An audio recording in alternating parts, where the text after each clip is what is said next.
Ah, good morning. How goes everybody? I have a Pathfinder game in a couple of hours, so in the meantime, I'm here to see Joe learn more about Pathfinder. Hello! Glad of you to join us. Good morning to you, Father. Good morning to you, Gabo. Let's put on some RuneScape music.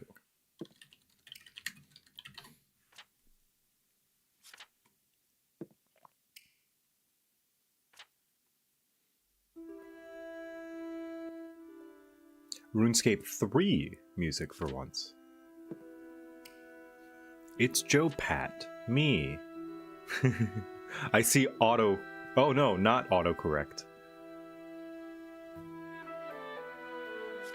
Hello, dead boy.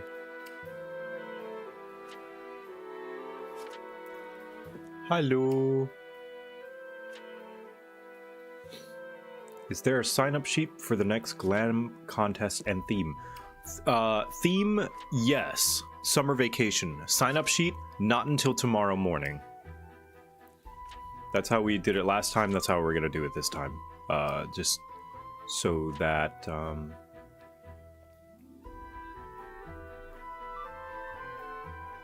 we will pick on the day to make sure that, you know, the people who sign up are going to be there. I don't want to do it too early because, you know, things come up sometimes. Gabo speak in Gabo. That is true. So if I let people sign up, the earlier I let people sign up, the more likelihood there's going to be some people who are just not able to make it due to either forgetting or things in life coming up.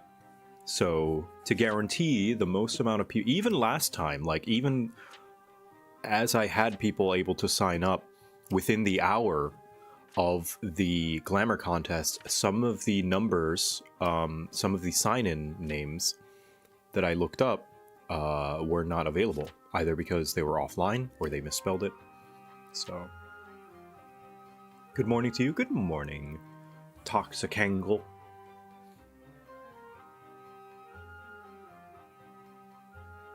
What's your favorite non-Pokemon creature? Ooh. Probably the pouring from Ragnarok Online. That's my favorite rendition of a slime.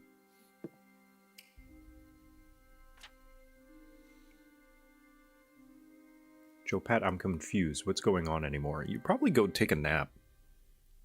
Usually when I'm confused and overwhelmed, I either go watch a show or a video and chillax and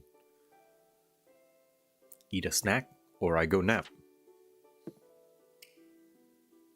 With you? What's going on with you? Oh, I mean, I've been here the past 21 days, sitting in this office, doing a subathon, playing video games, reading things, hanging out with chat.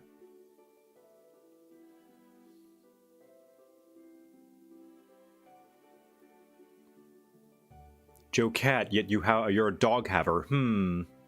Curious. Disturbing fact and feeling lore, all constructs are enslaved elementals. This means Warforged are canonically genies. I go eat cookies now. Thank you, Gabo. That is horrifying implications. Thank you for that Faerun lore. I don't like to think about elementals being enslaved. That makes me sad. Nap when confused and overwhelmed? Well, hell, better start calling me Rip Van Winkle. Cats can adopt dogs? Yeah. You rock. Thank you, Leroy. Always a pleasure to watch your streams on my work computer with all my coworkers who don't speak English. Oh, wow. What do they speak? Maybe I can try. I know hello in several different languages, and only hello. Are they Thai? I can speak Thai a little bit.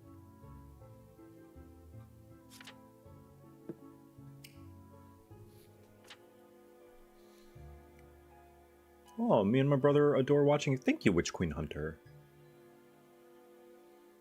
Warforged aren't from Faerun, they're from Eberron, so the rules are likely different there. That's true. That's true. Oh, they're French. Okay. Bonjour. Je ne parle pas. Je ne parle pas français bien. I don't know if that's good grammar. Oh, I haven't taken French in a while. Je ne parle pas français bien.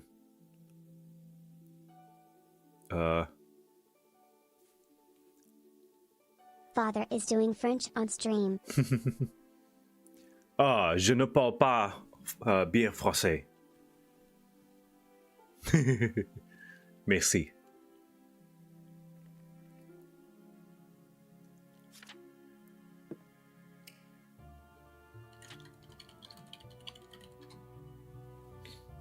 Trigger warning French.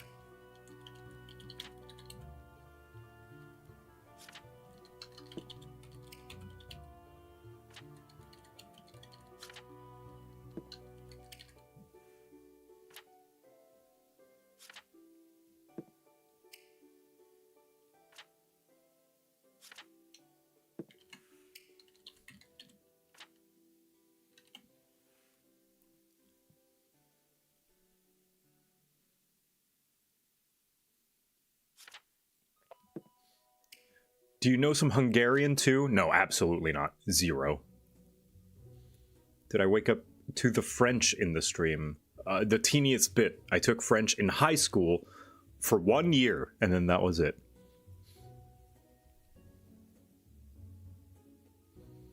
Merci devoir? Merci devoir regarder.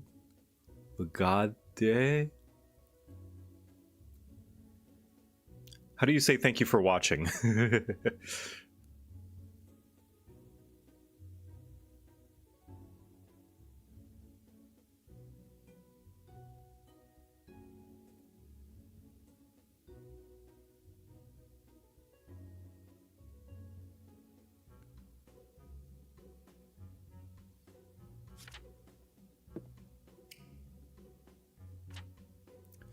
When I was on vacation with my old roommate, I taught her the most important French statement. Pardon, pardon. Je ne comprends. Je ne comprends pas. Je suis Australien. How do I say watch? Regarder? Regarder.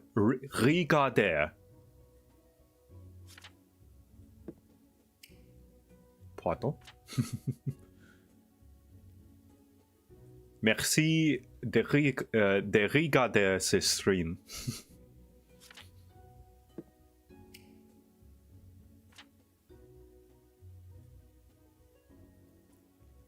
Had to lock the fuck. Regarde-moi. Regard toy. Regard toy. You're doing good, thanks. I do pride myself. I think being bilingual helps with accents sometimes. With, you know how someone will, who only speaks English, will try another language and they have the thickest accent because they're speaking it the way they speak English. But I feel as though growing up bilingual, I have learned how to at least imitate the sounds of other languages. So like, not a thick accent, but like they'll say it like they'll say it in English. So they'll say like, merci. Je ne parle pas français. And it's like, no, that's not, no, try to, they have different sounds. Say it, you know, try to. Regarde-moi, papa. Je parle mieux français que toi. K-toy. Yeah, like that. But,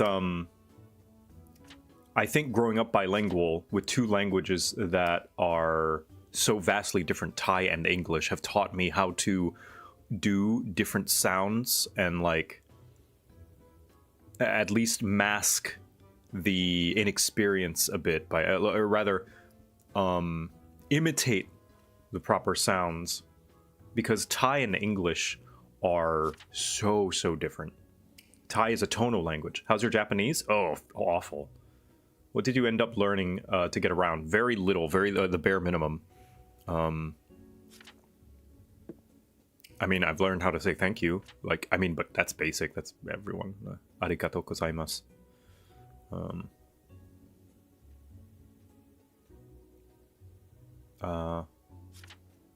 Fucking... I learned several different parts of chicken. Gawa. Tamonegi. Replay Clair Obscur in French. Dankeschön. Yeah, I haven't played Clair Obscur.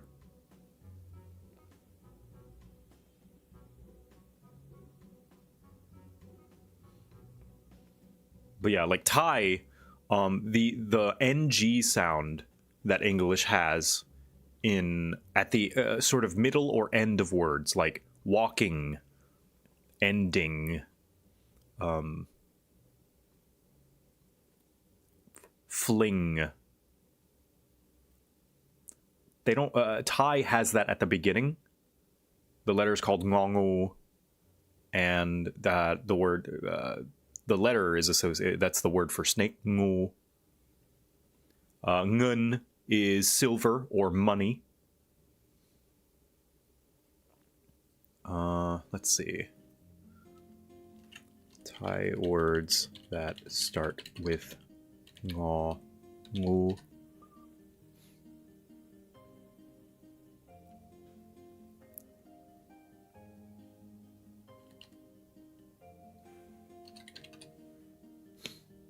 My dad says the most important things you can learn in a language are hello, goodbye, and thank you, and it tastes delicious. True. Back in 1972, an Italian actor/singer, Adriano Celentano, released a famous song called Presuncolin that was completely made up nonsense words but designed to sound like American English to prove a point. Yes, I've heard that song. I can't play it because it's copyrighted, but I heard it. It's kind of a jam. It's just gibberish. It sounds like Simlish, but I do know that they say "all right" in the song. All right.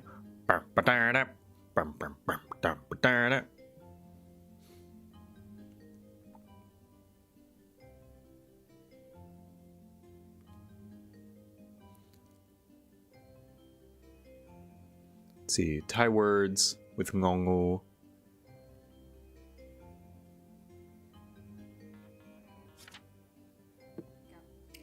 วันนี้เราจะเขียนอักษรไทยที่มีชื่อว่างองูงอ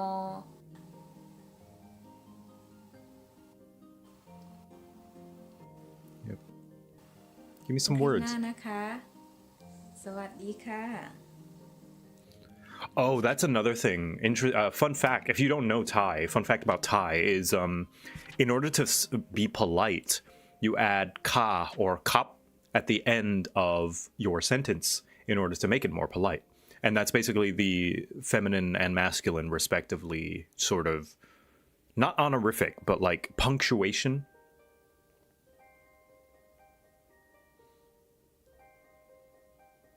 My Nono fluently spoke 6 languages. I have a lot to catch up on. Is your Nono girl DM? Because she speaks like 3 or 4. She's insane.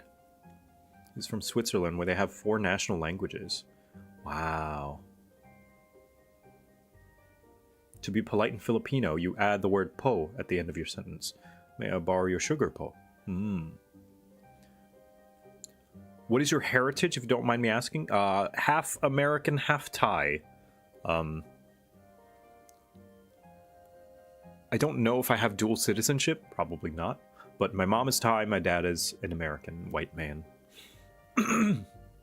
Half cat, yes. Half American, half Thai, half cat.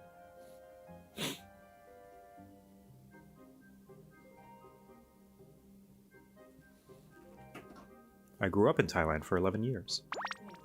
Meow, meow, meow, meow. How Gabo? Gabo, good. Actually, no, I'm kind of curious about your vowels.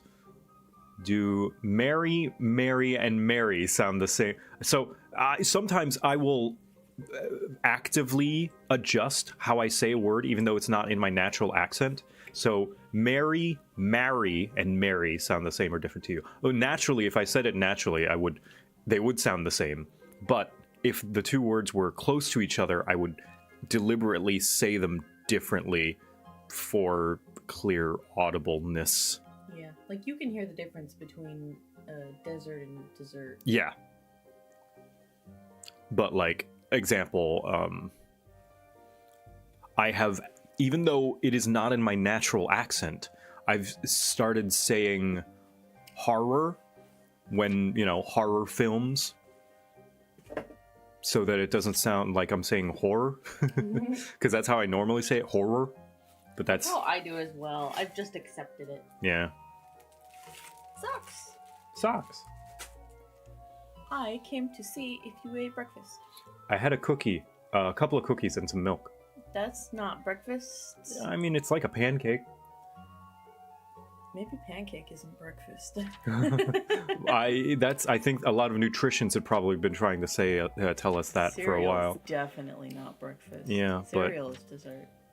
Anyway, would you like to? No, I think I'm good. Okay. That'll last me the couple of hours before Nuzlocke. Okay. Just want to check. Probably less sugar than pancake and syrup. Less protein, too.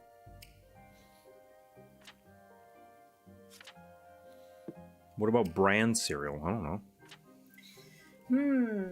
Bran cereal definitely has like more fiber. I don't know if it has the same amount of like sugar stuff though. I'm getting ready to Father, may I have your breakfast? Huh? May I have your breakfast? Yes, of course, Gabo. No, I'm about to read Pathfinder 2E. Gabo's just saying that because we have Cookie Crisp. Yeah, probably. So which also is barely a breakfast. A lot of American, that's why they say part of a balanced breakfast. And then they show like a banana and oatmeal and an egg and the actual healthy parts of a breakfast. Anyway, chat, we're going to be reading more Pathfinder.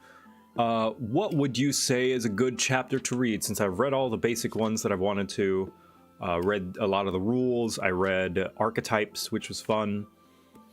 Maybe I just read more archetypes. What do you guys think? Thaumaturge, that's right. Lots of people wanted me to read Thaumaturge, so let's read Thaumaturge. I'm also trying to learn my Silhouette 5 again, so I can make stickers. Yeah.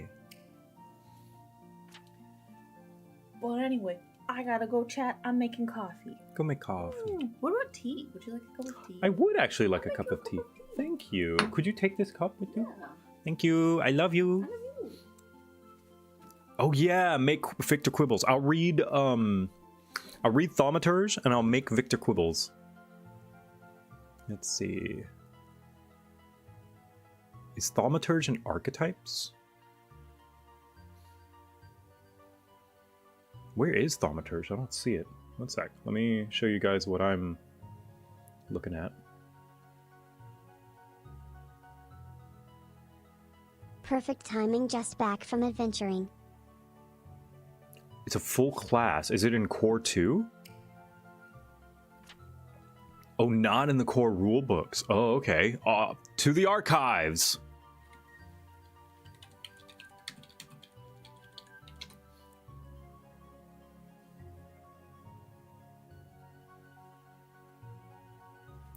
Thaumaturge.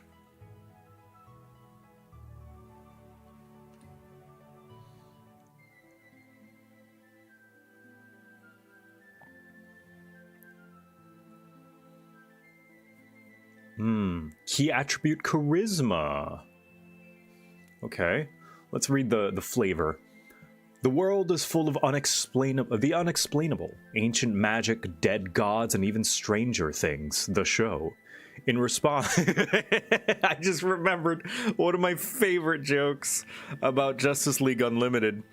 I love anti-humor. There's a clip of Justice League Unlimited where, you know, I've seen Stranger Things as a normal phrase that people used before the show came out, but because the show is so ubiquitous with that name now, just like Among Us, like, because pop culture just knows that phrase associated with a piece of media, the phrase "I've seen Stranger Things" just sounds like you're just bringing it up for no reason. So there's a clip of a stupid meme where, you know, the superheroes in Justice League are talking, and Jon Stewart, Green Lantern, comes up and it's like, "I've seen Stranger Things." And it just, the caption is like, why did bro just share with us one of his hobbies? Like, it's so stupid, but I love it. Like, taking it in the context as if he's just randomly saying that he saw a show. Will you be watching Warhammer Skulls to see if any games coming out would interest you? No, probably not. I'm a very, very, very casual Warhammer fan. Like, I have a few models, not that many. I know a bit of lore, not that much. I play a few games, not that many. In response, you've scavenged the best parts of every magical tradition and built up a collection of esoterica. A broken holy relic here, a spring of mistletoe there, that you can use to best any creature by exploiting their weaknesses and vulnerabilities. The mystic implement you carry in both badge and weapon. Its symbolic weight helping you bargain with and subdue the supernatural. This might be too sweet. I used confectioner's sugar. How's that? No, that tastes good. Okay. Thank you. I love you. I love you too. Sorry if it's a little weak. She just bored. Yeah, she just bored. Gross. Disgusting. Why are you gross? Why is your child this nasty? The fit for Thaumaturge screams JoCat if you hadn't taken the sword and shield. A little bit. It's a bit wide. Looks like a priest. This is like the coolest looking priest I've ever seen.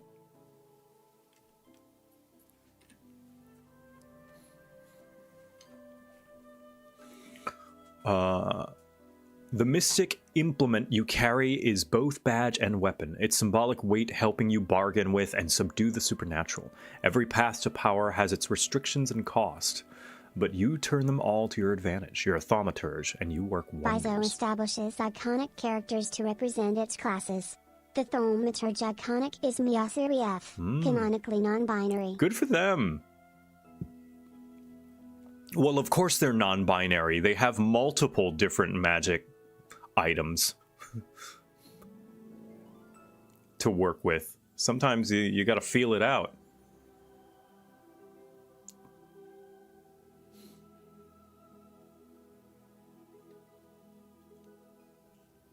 Gotta be the magic that you feel at the moment. Or some kind of weird magic that doesn't fit into the schools at all.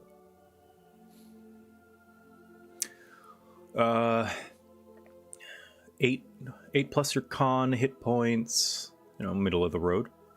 So it's a martial class. No, martials get 10. So middle of the road. You have a hoarding problem. No, I'm a thaumaturge and it's a well-respected class. It is a martial. Okay. So akin to... I guess I'll read on and I'll find out. During your combat encounters, you use your implements and diverse arsenal of mystic tools and tricks to assist in combat, always presenting the right bane to exploit enemies' weaknesses or shield your allies against the supernatural. So is it like a war priest? Maybe not priest, maybe not in the religious sense, but like war mage that likes to collect a lot of trinkets? Kind of like Van Helsing? Constantine.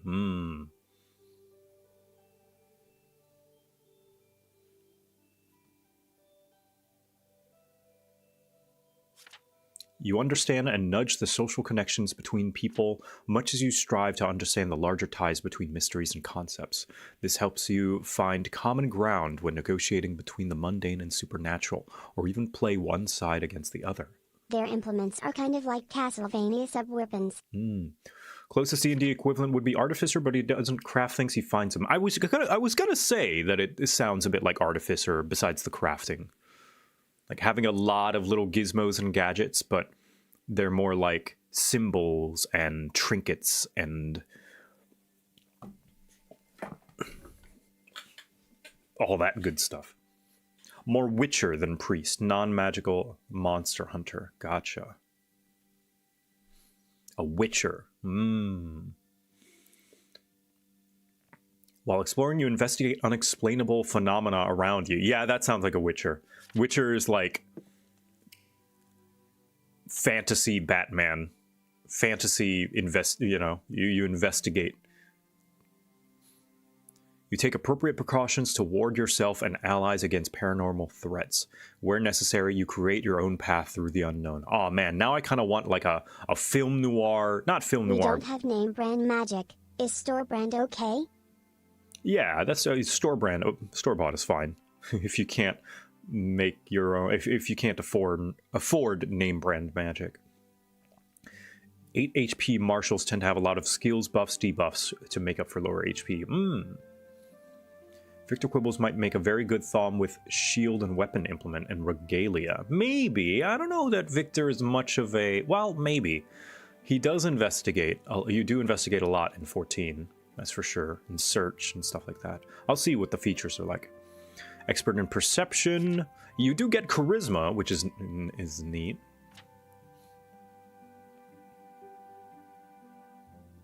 Expert in fortitude. Trained in reflex, expert in will.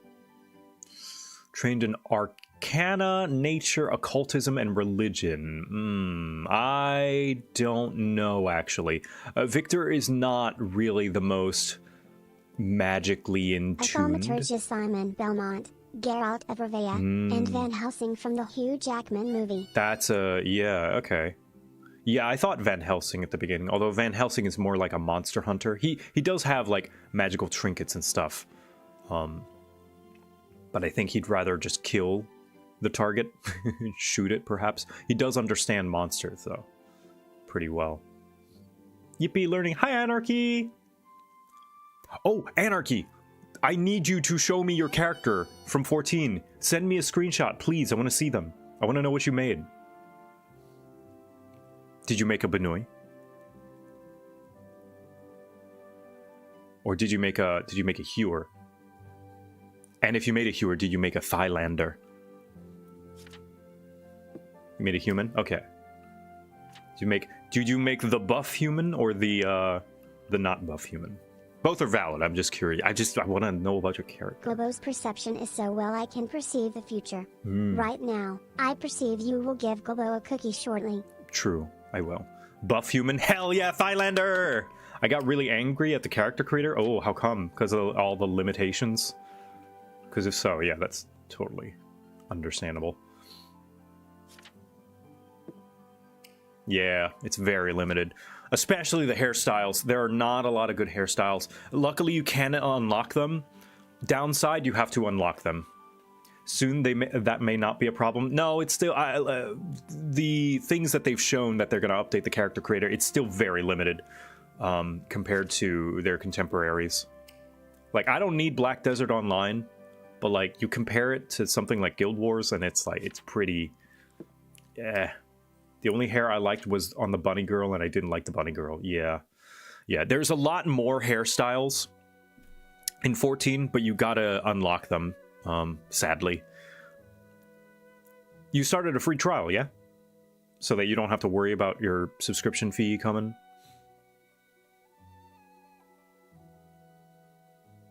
Good. Very nice. Character creator for older MMOs were never that great. Shout out to Dragon's Dogma 2 and Veilguard character creators. Some of the best I've used. Oh yeah, Dragon's Dogma's creator is fucking fantastic.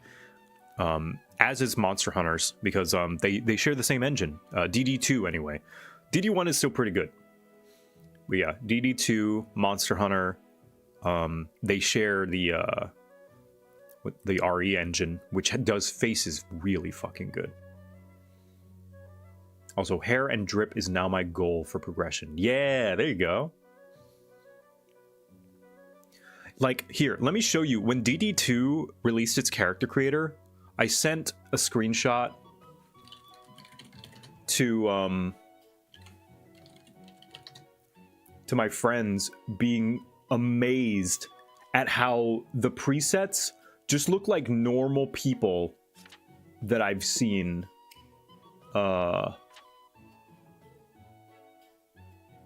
Just normal, everyday people.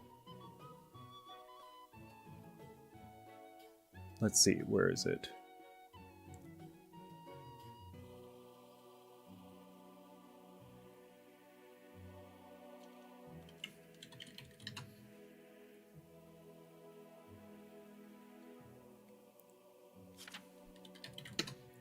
Neo 3 can do some amazing stuff.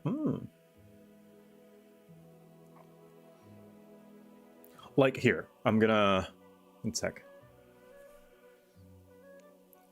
Display. Like, this preset, this is just a normal, real... This is just a real person that I've seen, like, at the store. Like this. Like, I've seen this woman walking down my neighborhood street somewhere or something.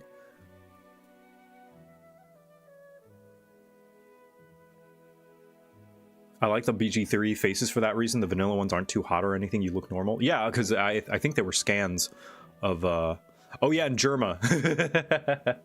This preset, I thought it looked like Germa.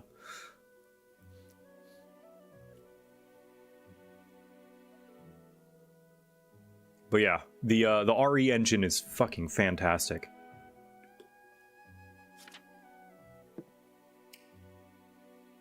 But yeah, 14 has very, very pretty characters. Fantastic models. Character customization itself, not great. They're expanding it a little bit by giving you more makeup slots, but that's kind of it. They're not going to really let you change their face all that much. Really, the most difference in face that you can get are the presets, which are limited if you're not a hewer. Like Anarchy, you think the humans had limited faces. You looked at the bunnies, you notice how they only had 4? Yeah, everybody else gets a little bit shafted. Yeah. Gabo is confused. Why does that germ look like a regular person? Right? The color picker is going to be nice, yeah, but I feel as though there are more foundational limitations to the character creator that I would like, that before I would call it good now. Like, it's like, oh, the character creator's good now. It's like, no, I wouldn't say that. No body options, limited face options. Still, not great. Chat had to watch me go through 5 different faces, yeah. Yeah, that's why I'm hesitant to say 14's character creator is getting a massive improvement. It's not. It's tiny. It's a small improvement, in my opinion. I feel 14 could do with more face options. After a while, seeing the same face come back again and again on NPCs really puts into focus how few... Yes! Like, not only more face presets, but I would also love just more face adjustments in general. I don't need Black Desert Online level of adjustment, okay? I don't need to be able to make a monstrosity, but just more. It's going to be better, not necessarily good. I mean, yeah, getting... my point is, it is going to be better, but getting one extra preset face is also better. It's not, but it's not much. 14 is good in comparison to other contemporary MMOs. It's certainly not bad by any stretch, considering how MMOs out there just give you male 1, male 2. Yes. In that sense, yeah. It's like mid. 14's character creator is mid, I would say. As far as MMOs go. I'm just more excited for more options. Oh, yeah, for sure. Sorry, I didn't mean to burst anyone's bubble or rain on anyone's parade if you really are excited. For me, though, as someone who is a big character creator nut, I'm like, it is perfectly functional. It is. But I feel like in this day and age, legacy code, spaghetti code, blah blah blah, all that stuff notwithstanding, I would like it to be to get some kind of major addition or improvement. That said, I understand why they can't, because of legacy code and fitting armor and clipping and all that nonsense and stuff, but I still have my own gripes with it. And yes, a in-depth character creator. Time either change little or accidentally make Gollum. My favorite recent character creator is Monster Hunter Stories 3. Yeah, I do. That's another thing, right? Is like, that's why I said it's mid as far as MMOs go, because MMOs don't have the luxury of having all those many options for character creators. So I'm not going to be too harsh on 14 or MMOs for not being as good as Monster Hunter Wilds. Because Monster Hunter Wilds is not an MMO, so it can afford to do, it's a trade-off. Game development is a trade-off. For everything you add into a game, you are foregoing a different thing. But yes, I do agree, Anarchy, that those character creators are fantastic. I need to play stories already. What 14 really need is a small team on the side to start digging through old code and start tidying up. The problem is, that requires money. Hello, neighbor. And how do you convince the CEO you will love it? Oh, I bet. I've seen, I want to ride around on monsters. Now, of course, everyone's going to go like, oh, but Yoshi P dragged out the CEO. Yes. Let's hope that he sticks with his promise that the CEO gives 14 a bigger budget. But my main point is, the problem is we live in a capitalism, and you have to convince the money pushers that this will be worth the money. And unfortunately, a better character creator often will not convince the suits at the top that it's worth the money spent on it. Because, like, here's what you have to do. I'm not saying this is a good thing. I'm not saying even that this is the way it should be. I don't think it should be this way. But when you work for a big corporate suit CEO, you're like, hey, we should put resources towards this thing. Let's say I go to my boss and I'm like, I want to put money and time hiring people, hiring a team to improve the character creator. The CEO will then go, okay, will the money spent on this character creator be offset by sales? Will this sell enough copies or enough subscriptions in this case that it's going to offset that cost? And usually the answer, if it doesn't happen, that means the answer was no. Yeah, will spending X money on an improved character creator lead to XY money? No, too bad. Yeah.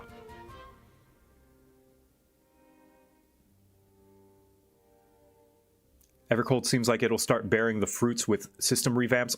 I'm not going to hold my breath. I'm not going to jump to any conclusions until it gets here. We haven't seen it. They're going to show us more at Berlin. We'll see at Berlin. We'll see what revamps they do at Berlin. I talked about this a little bit and we'll get back to Pathfinder soon. Sorry, I'm yapping about 14. I just fucking love this game. What's your favorite MMO character creator right now? Guild Wars 2. Purely just because it has body options. Like legitimate body options. You would think that it's Black Desert, but Black Desert has class gender lock and face preset lock. Like, you can adjust the face, but it's all based on a beginning preset that you don't have don't get a choice on. Like, it doesn't matter how much. They could take Warframe's approach, implement dating mechanics, and upgrade character creator. Yeah. Profit. Yeah, class gender lock, and I appeared and reminded you of 14. That's okay. I'm starting to come to the conclusion that I think it's my favorite game. Like, number one. I'm genuinely starting to come to realize that. But yeah, like, the Berserker in Black Desert, it doesn't matter how much you adjust the Berserker's face, and you have a lot of facial adjustment options. But even with all its manipulation, it will never look like the young wizard.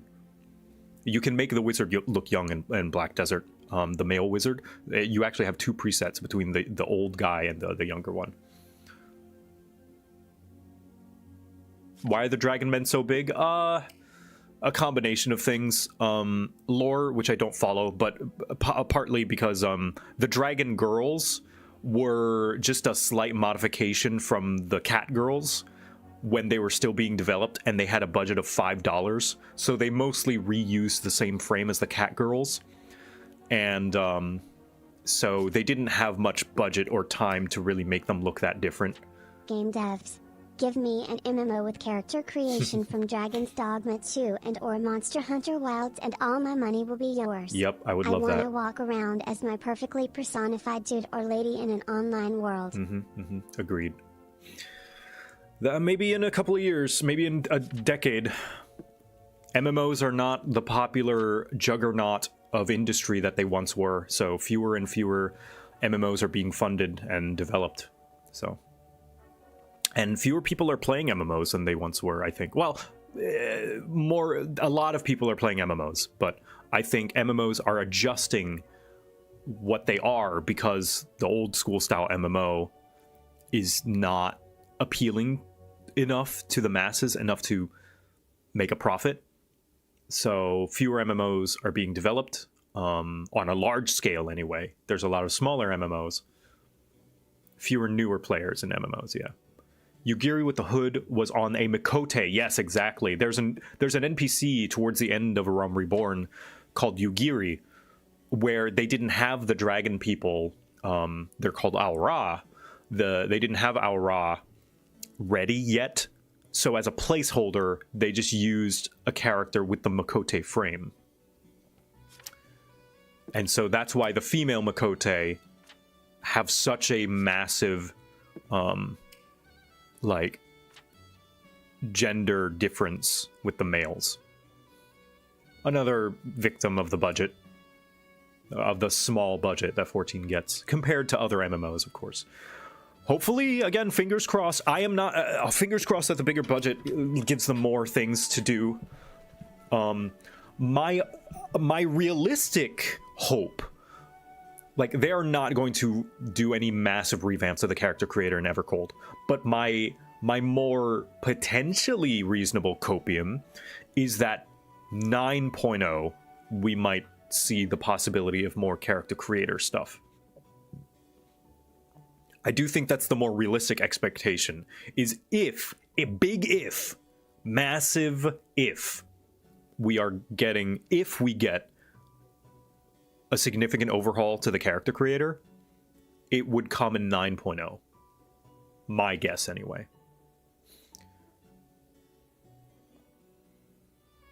It might take another expansion cycle for that increased budget to manifest in sweeping fundamental improvements. Yes. We're not going to see it. We're not going to see massive overhauls in Evercold. I'd like another race in 9.0. That would be nice. That would be cool. I don't see it happening personally, just because unless they figure out a way to like make it so that the technical debt of having so many races isn't as big an issue. Just give me like 3 more black hairstyles. Yeah. They've said that they don't have any plans for any more races. Yeah. I don't expect any additional races. Because every time they add a race, they have to refit all of the armor to fit them. Although they do reuse frames and skeletons and body models and stuff like that. So, to kind of streamline the process.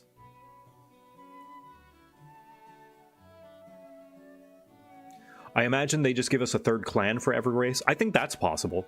A new entire race? Probably not. A sub-race? Maybe. Viera Roth hat's still in progress? Yeah. Anyway, back to Pathfinder. We're here to talk about Pathfinder. I could talk about 14 all day. Aura horn colors? Yeah, it would be nice if they could detach the horns from the face. We got time for 14, yeah. Anyway, back to the Thaumaturge. Skills in Arcana, Nature, Occultism, and Religion. This does not sound like Victor, so he probably won't be a Thaumaturge, because in my headcanon, Victor is not well understood. Ranger Champion could also potentially fit Victor Quibbles if the Thaumaturge doesn't feel like it quite fits the vibe. bit of a mix of a bard and paladin in theming in my opinion. I'll have to look at it. I'll look at Grandeur Champion. Simple weapons, martial weapons, unarmed attacks, light armor, medium armor, unarmored defense. Let's see. Attribute bonus. Yep. Esoteric lore. Your experience with the unknown has taught you about strange phenomena of every kind. You become trained in esoteric lore. Specialize in information on a narrow topic. Lore features, blah, blah, blah, blah, blah. Okay, so, right, lore, you get to flavor it. A special lore skill that can be used to recall knowledge regarding haunts, curses, and creatures of any type. Yeah, no, Victor is not, he is not an exorcist by any means. But that can't be used to recall knowledge of other topics. Unlike a normal lore skill, you use charisma as your modifier for esoteric lore checks. You also use the dubious knowledge skill feat. Okay. You're a treasure trove of information, but not all of it comes from a reputable source. So it's like, I heard this or that.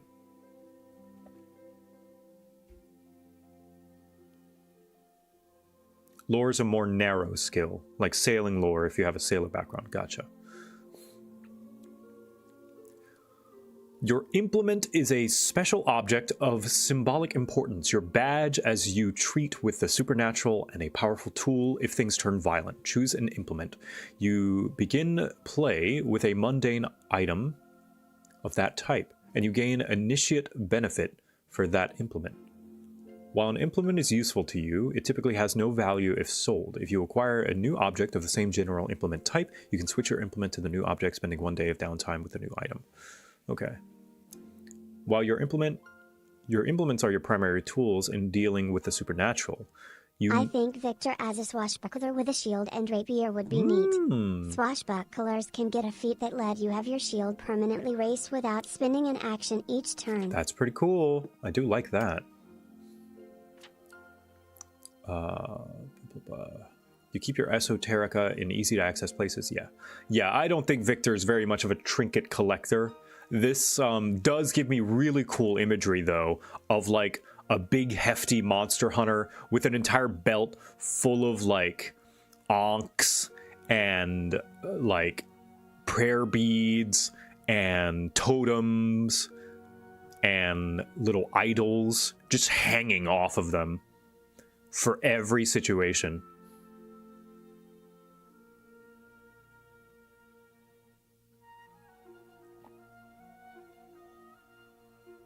That's the idea of the Thaumaturge. That's cool. I like that.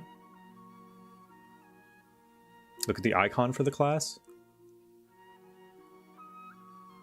Ooh. Yeah. It's the Xbox symbol. Wait, no. Standard print. Never mind. That's not the Thaumaturge symbol. That's okay. The character art. Oh, I saw the character art. It looks pretty cool. I thought, is there a class icon? Let me see. Top right. Yeah, no. I saw this character. Yeah.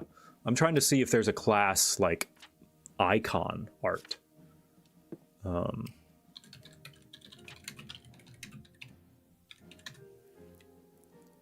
Not interested in AI. Icons under classes. Should be on the classes page on the okay.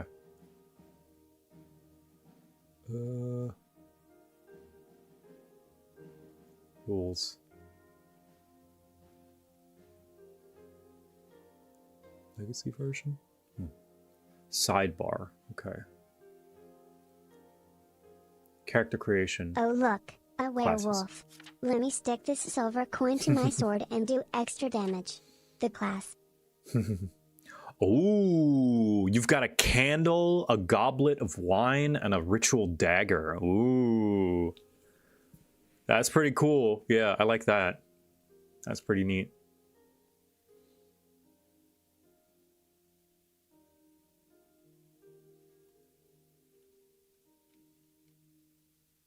Yeah, here, I'll zoom in so you guys can see. There it is. Neat. Witch! What are we playing? Clue? Yeah. I mean, basically, you would be. You might be hired to investigate and have to play Clue with what monster you're hunting.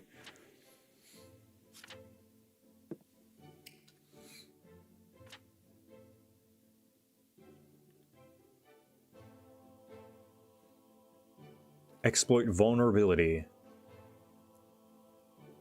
You know every creature, no matter how obscure, has a weakness. By identifying and empowering the right object, you can strike down even the most resilient of monsters. You scour your experience and learn to identify something that might repel your foe. You retrieve an object from your esoterica with the appropriate supernatural qualities. Then use your implement to stoke the remnants of its power into a blaze. Select the creature you can sense and attempt an esoteric lore check. Would the brothers from Supernatural be thaumaturges? As you retrieve the right object from your esoterica and use your implement to empower it, you gain the following effects until you exploit vulnerabilities again. Yes. Yeah. This is the random bullshit Go class. It's like that one scene from The Mummy where that guy awakens the pharaoh and he starts pulling out like, he pulls out like a cross and then he throws that away and he pulls out like another religious symbol. You can have as many trinkets as you want. They will do nothing to fight the demons inside. Think thaumaturges are your Belmonts and Witchers of Pathfinder. That's cool. Not Victor, but I do love the flavor of this. If it helps streaming logistics, a Google search PF2E will always have you an archive of Nethys link as the first result, often found faster than using Nethys' own search bar. Good to know. On a critical success, the creature's weakness and as you empower your esoterica, you have a flash of insight that grants you more knowledge about the creature. You learn all of the creature's resistances, weaknesses, and immunities, including the amount of the resistances and weaknesses of any unusual weaknesses or vulnerability, such as Oni's bean panic. I'm sorry? Bean panic?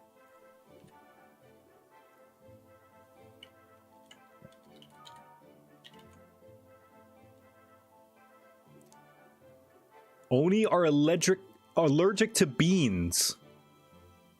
I didn't know that. Japanese folklore, I see. That's kind of funny.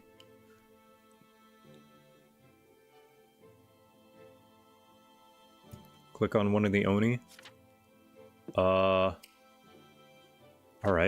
Let's do Mountain Oni. Bean.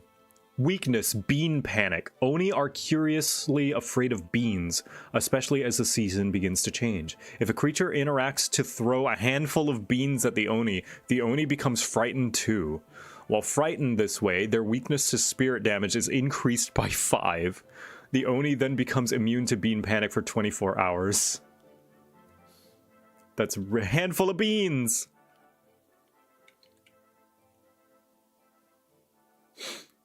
Wow. So you know about their special weaknesses too, if you get a critical success. You can exploit either the creature's mortal weakness or personal antithesis. Your unarmed and weapon strikes against the creature also become magical if they weren't already. Whoa! On a regular success, you call an important fact about the creature, blah, blah, blah. Learn its highest weakness, but not its other weaknesses, resistance, or immunities. You can exploit either the creature's mortal weakness or personal antithesis. Your unarmed and weapon strikes also become magical. That's pretty cool. You know their weakness, their highest weakness, and your attacks are automatically magical against them.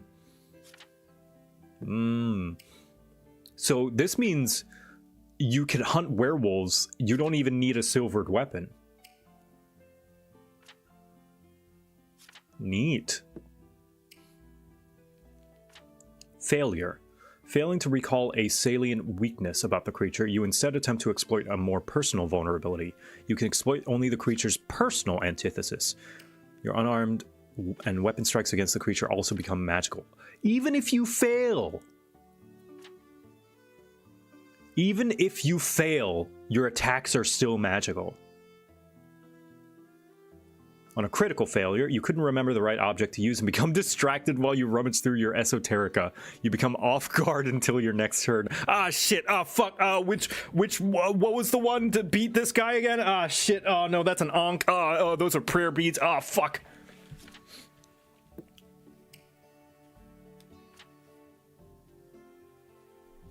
Wait, no. I can't use the Quran here. Fuck. Failure just means your bonus damage is going to be based on your charisma instead of actual weakness. Most Gotcha. demons also have a unique vulnerability, like Obrikandilu hatred of mirrors, Kalakai taking damage when you heal the damage they deal, etc. I see. Neat.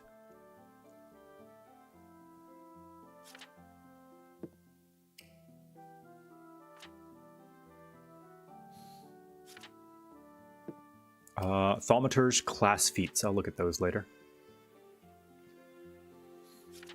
Lightning reflexes. Your proficiency rank for reflex save increased to expert. Blah, blah, blah. Second implement. You gain a second implement, which must have a different type of implement than the first. Quickly switch to it. Yeah. Okay, let's look at... Ooh, intensify vulnerability at level 9.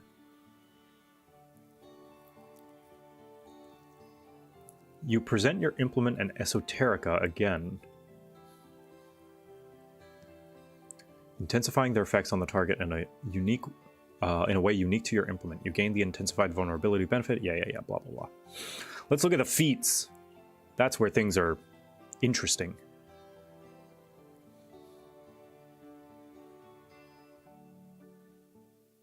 Thaumaturge class feats.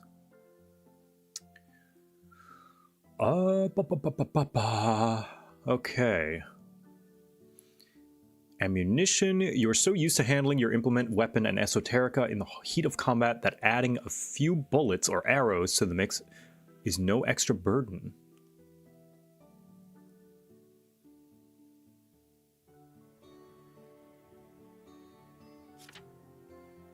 You can interact to reload a weapon using the hand holding your implement. Okay. You zoom in a bit.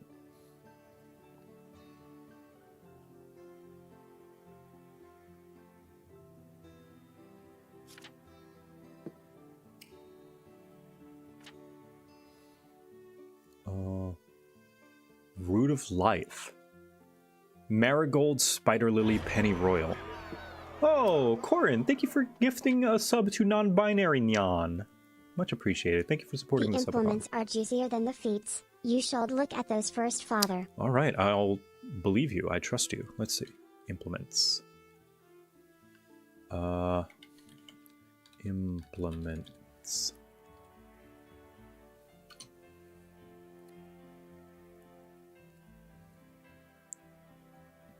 When you strike, you can trace mystic patterns with an implement you're holding to empower the strike, causing it to deal 2 additional damage per weapon die. Oh, at the top. Oh, wait, no. That's not right. No? There's another section link. Okay. Implements, I see. Amulet. Amulets are items carried for good luck and protection. Full details.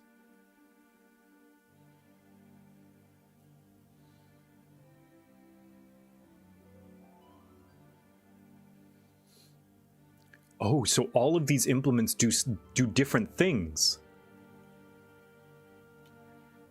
They do different things, do they? Oh. Basically subclasses. So depending on the implement you have, lantern, mirror, regalia. Your shield can be an implement. Neat. A tome, a wand. Your weapon can be your implement.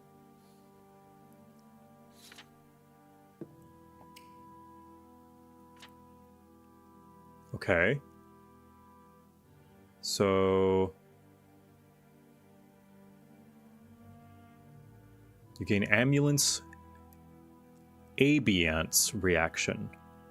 You forcefully present your amulet to turn away harm. You or a target ally within 15 feet gain resistance to all damage against the triggering damage.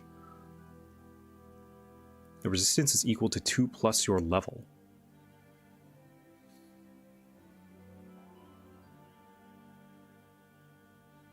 Wait, so sorry. All damage against the triggering damage. Okay, so resistance. So if you're hit with fire, you now gain resistance to fire. And you gain resistance against that fire attack.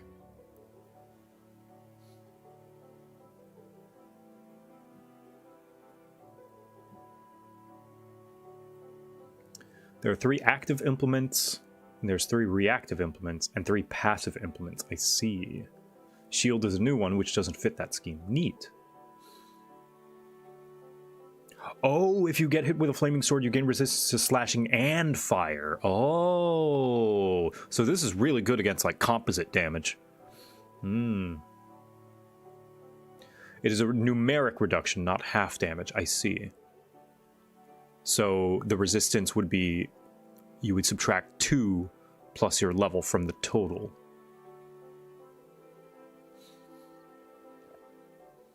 Your amulet offers continued protection. When you use amulet's abience, you or the ally of one type damage dealt by the triggering attack gains resistance 5 against that damage type until the start of your next turn. At 15th level, this lingering resistance increases from 5 to 10. Okay. Your amulet repels the creature's attempt to harm you. You gain +2 status bonus AC to save against the target of your exploit vulnerability. So it's kind of like a different flavored hunter's mark, in a way. Thaumaturge, but one of your implements is a photo of Muffin. Aww. Reducing the damage you take is really powerful in this game. I would assume so, especially considering, like, multi-attacks are a lot more common. Paragon benefit. Your amulet provides sanctuary even against wild-scale attacks. When you use amulet's abience, you target yourself and allies within 15 feet. Each target gains both the initial resistance against the triggering damage and the lingering resistance from your amulet's adept benefit. The allies gain the lingering resistance even if they would not have taken any of the initial triggering damage. If the foe's attack deals multiple damage to you, each target can separately choose the damage type to gain lingering resistance. Nice, so they don't even need to get hit. Okay, what about the bell? Ringing the bell.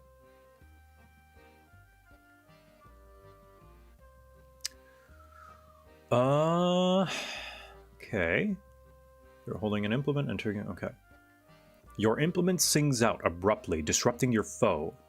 The piece played depends on whether the trigger was a strike or spell, and it applies to the triggering strike or spell, except where noted otherwise. Distracting cacophony. The trigger, if the trigger is a spell. You create a musical crash of sonic energy that assails the target and breaks its concentration. The target must succeed a fortitude save against your class DC or become stupefied. Oh my god! Stupefied 1 until the end of your next turn. Stupefied 2 on crit fail. The target doesn't have to attempt a flat check to avoid losing the triggering spell, but the distant ringing does lower the spell attack modifier or spell DC of the triggering spell from Stupefied. Ooh.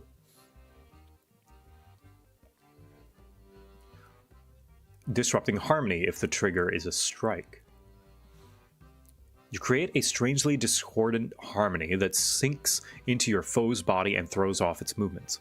The target must succeed a will save against your class DC or become your choice of enfeebled 1 or clumsy 1 until the end of your next turn. I like, this is really good counters for either a martial enemy or a spellcasting enemy, because it's like you make the spellcaster save on fortitude, which they're probably not good at, or you make the martial save on will, which they're also probably not good at. I want to point out the weird Gorgon amulet and bell. Both have the manipulate trait, so in some cases you use it to reduce damage and provoke a reactive strike for your trouble. Oops. Yeah, because reactive strike can trigger on manipulate.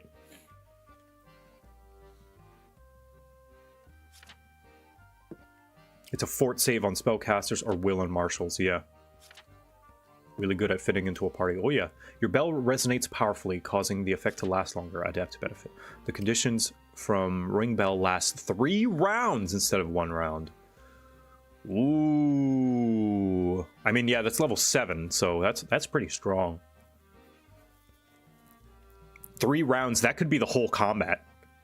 Like, at the end of round 3, combat could be over. A downside is that it's a reaction, so you can only use it once before it's your turn again. True, but still. At low levels, sure, yeah. Intensify vulnerability. Your reinforced spell can reach into the most basal part of the target's mind, priming it to be vulnerable to the bell's effects. When you successfully strike... Some extra context. Intensifies are 1-action buffs which you get for all your implements at 9. So amulets becomes a discount raise shield. Weapon meanwhile lets you do your best fighter impression till next turn. I see. Yeah, this seems like a very versatile class. I mean, all the classes are very versatile, but in their own unique way. When you successfully strike the target of your exploit vulnerability, your bell implement plays a haunting tone, and the creature takes -2 status penalty on saves against your ring bell for 1 round. Dang, for free? Or -3 status penalty on a critical hit. This effect has the auditory trait. For free? Just for hitting them? So you smack them with your sword, and then you ring the bell, and you more or less... You smack them with your sword, and you more or less guarantee... Well, not guarantee, but they're more susceptible to your bell. You do play 1 action to use this. Okay. Gotcha.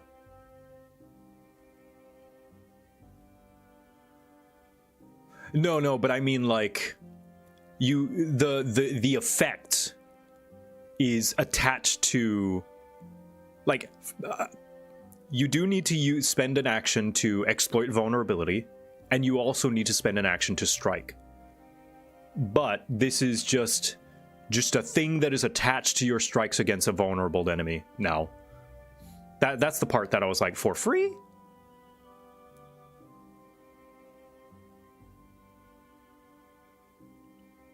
Oh, you do. Oh, you do need to spend an action to intensify, do you?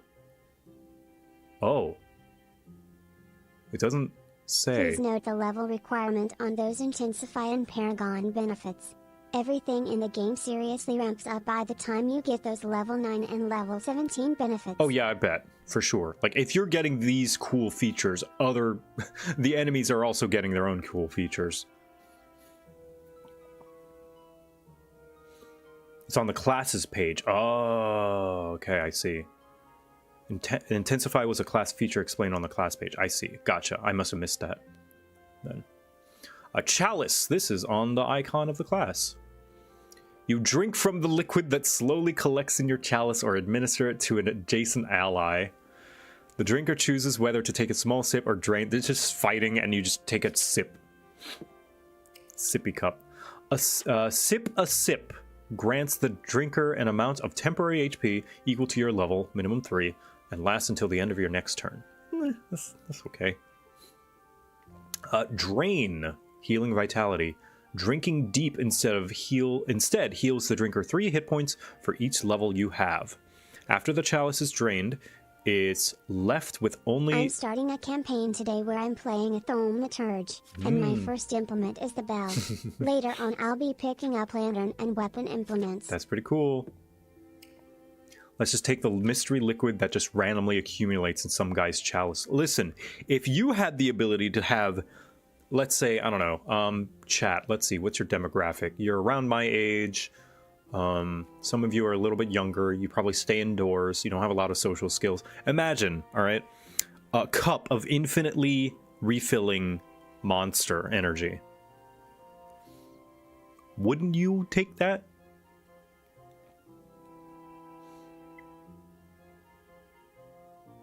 Cursed item. Ew, never mind. Hold on.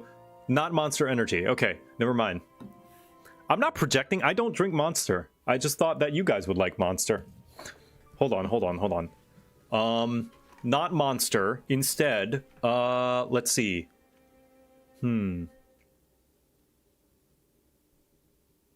Chat reflects streamer. Yeah, I guess it's true. Mountain Dew, Baja Blast. There we go. Infinite Baja Blast. Not any other Mountain Dew flavor. I don't like any other Mountain Dew flavor. Infinite green tea. There we go. Yeah.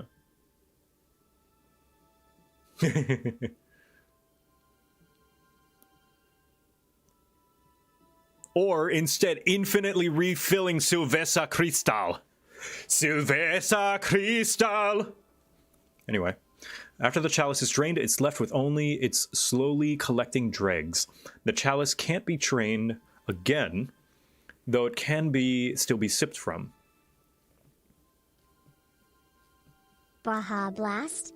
You mean the 7th Umbral Calamity? If 10 minutes pass without anyone drinking from the chalice, it refills itself and can be drained again. If the drinker has void healing, it can still heal in this way, and the effect has the void trait instead of healing vitality. Okay, neat.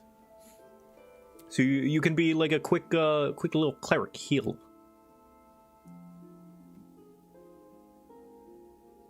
Life essence shed from blood empowers your chalice. If you or an ally within 30 feet takes piercing or slashing damage from a foe's critical hit, or takes persistent bleed damage, drinking from the chalice before you end your turn grants the injured creature greater restoration to make up for its lost vitality.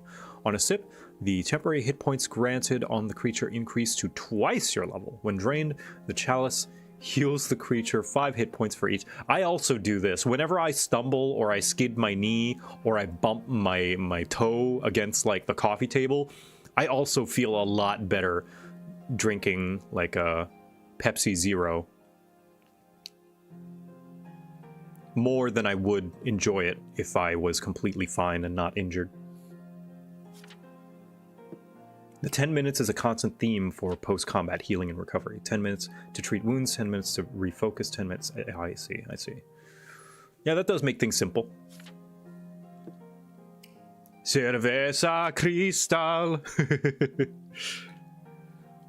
If you guys don't know, here, for those out of the loop, apparently, I don't know if this is still a law, but Fun fact, I'm in the process of making a new Pathfinder 2nd edition character that a bird girl dragon blood sorcerer that drops kicks people with bird feet. Oh, hell yeah, nice. Bird girl that drop kicks people. So apparently... in Chile, you're not supposed to... I don't know the full... Let me look it up. Chile advertisement television law. There's something about how food advertising on television is like... you can't take a commercial break or something like that.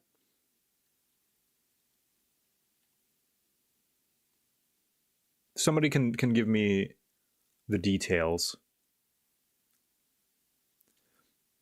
But because of that, they have to implement their commercials seamlessly with the movie or TV show that you're watching. So there are these amazing instances of Star Wars.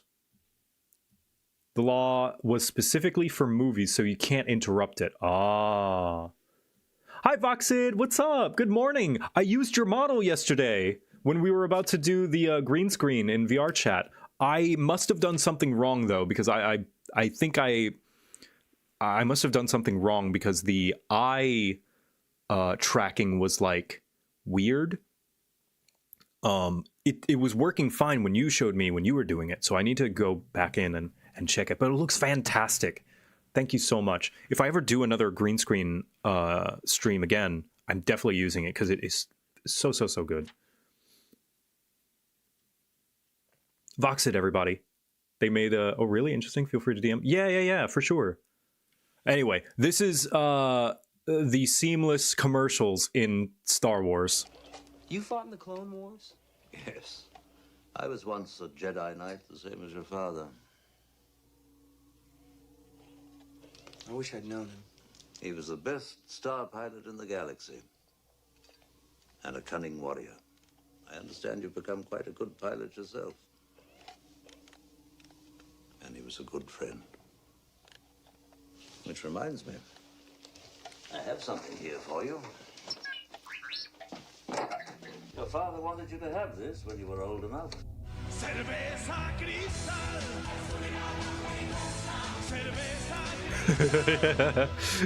I fucking love that. That's amazing. Or like when he's like messing with the fucking Death Star. Still makes me smile.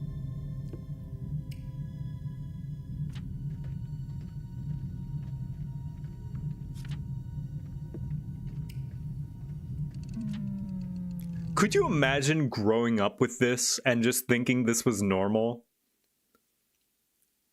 Like, if you were a kid, you would just be like, oh, okay. There's, I guess there are advertisements in movies.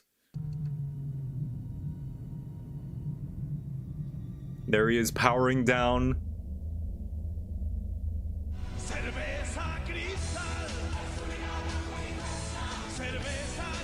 Ah, oh, thank goodness they stored some cerveza cristal in the fucking Death Star.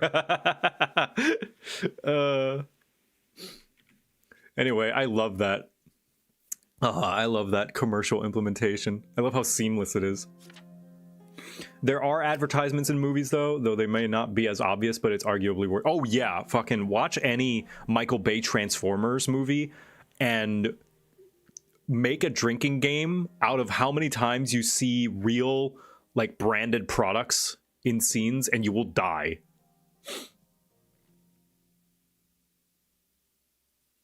Okay, what's next? Let's look at the lantern. I'm very happy with my summoner, but I find myself thinking of what my next character will be. Either a gunslinger alchemist who shoots medicine, or a Skittermander guardian wrestler who hugs everyone. Aww. That's cute.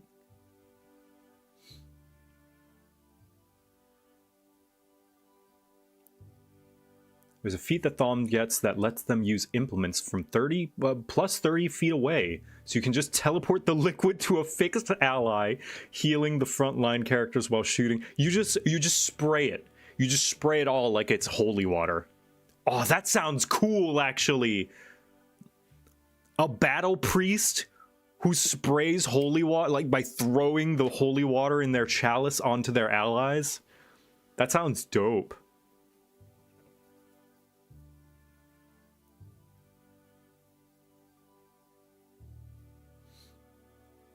Kineticist, my forgotten. Yeah, lots of fans of Kineticist.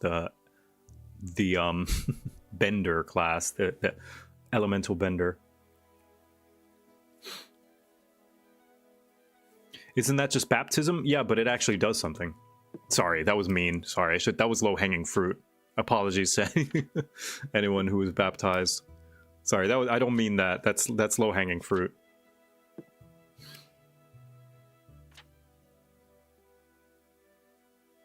I just saw an opportunity and I took it.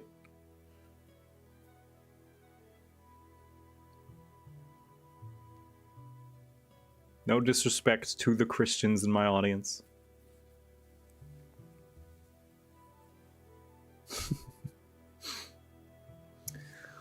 Lantern. Let's see. Oh my gosh. While you hold your lantern, its burning light... Oh, this is one of the passive ones. Yes. Its burning light leaves secrets no place to hide. You can light or extinguish your lantern with nothing but a thought, as a free action that has the concentrate trait. While lit, the lantern emits an aura of light in a 20-foot emanation. The aura has the light and magical traits. Everything in the aura is magically lit and bright light regardless of color. The dim light extends beyond the aura an additional distance equal to the size of the... I really do feel bad about that joke, actually. I don't want to be disrespectful to anyone's faith or religion, so I do want to apologize for that. Ugh. Am getting ready for starting my first campaign in PF2E one-shot Weeby Gobbling, it's the name. Very high fantasy coded. Yeah, I think the lantern's cool. It wasn't even an original or creative joke either. Lol, religion not do anything. Come on, Joe, you're more creative than that. You can make it. I can make better material than that.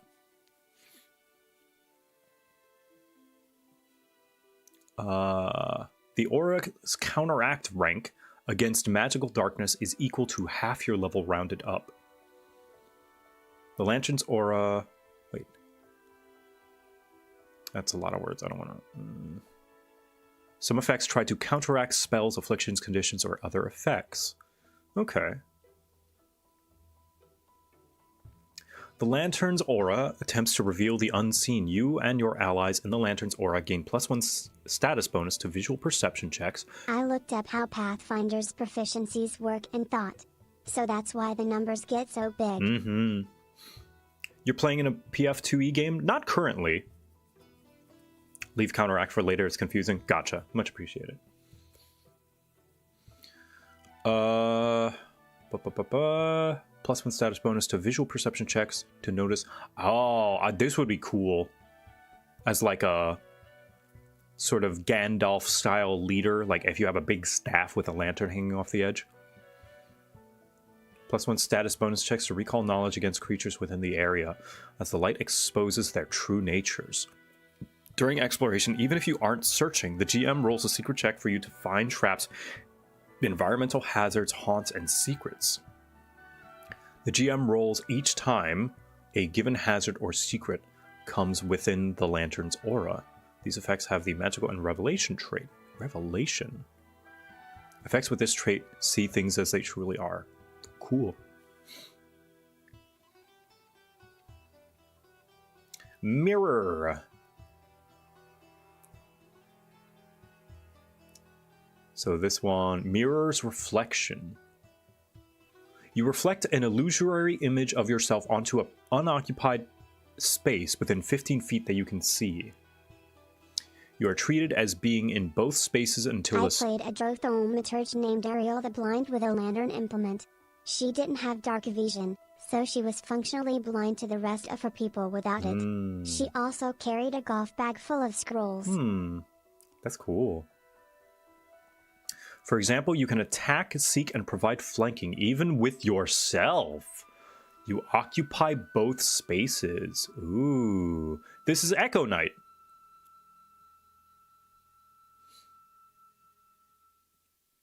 Your mirror self mimics your actions exactly, but any effects you generate come from only one of your positions. It's also short-range teleport. Echo Knight can do that. Sorta, kinda.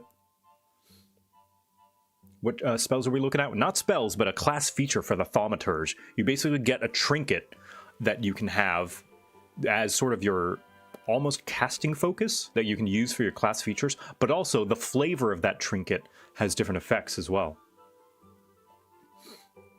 If you made a melee strike against a creature within reach of the reflection, you mime the actions of the strike, but only the reflection would actually make the strike.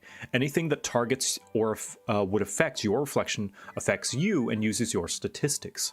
Something that would target or affect both of you affects only you. For example, a fireball that includes both you in its area would require only one save from you and damage you no more than once. When you move, you choose which square to move from, but the mirror effect ends. Oh, okay, so not quite like Echo Knight.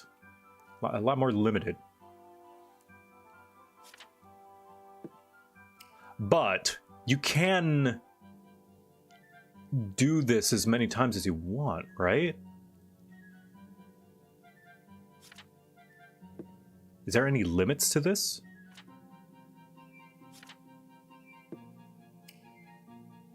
Yes. No limits. Wow, okay. Yeah, okay. I can see why it has to be stationary then. Yeah, limited Echo Knight. At will 1 action ability. Just bamf across the battlefield, yeah. Some events force you to determine which image is the real you, and then end the effect and cause your mirror self to disappear. This happens automatically at the start of your next turn. It also happens if you choose to move out of your space. Other benefits of this implement add more events that can end the reflection. The effect also ends when you fall unconscious, at which point you decide which version is truly you. Okay, so Echo Knight Light. It's mostly used to flank with yourself and extend any auras or similar localized effect. Oh yeah, that would be very helpful. I thought Echo Night was when you invited your wife out to dinner. That's also Echo Night, but without the K.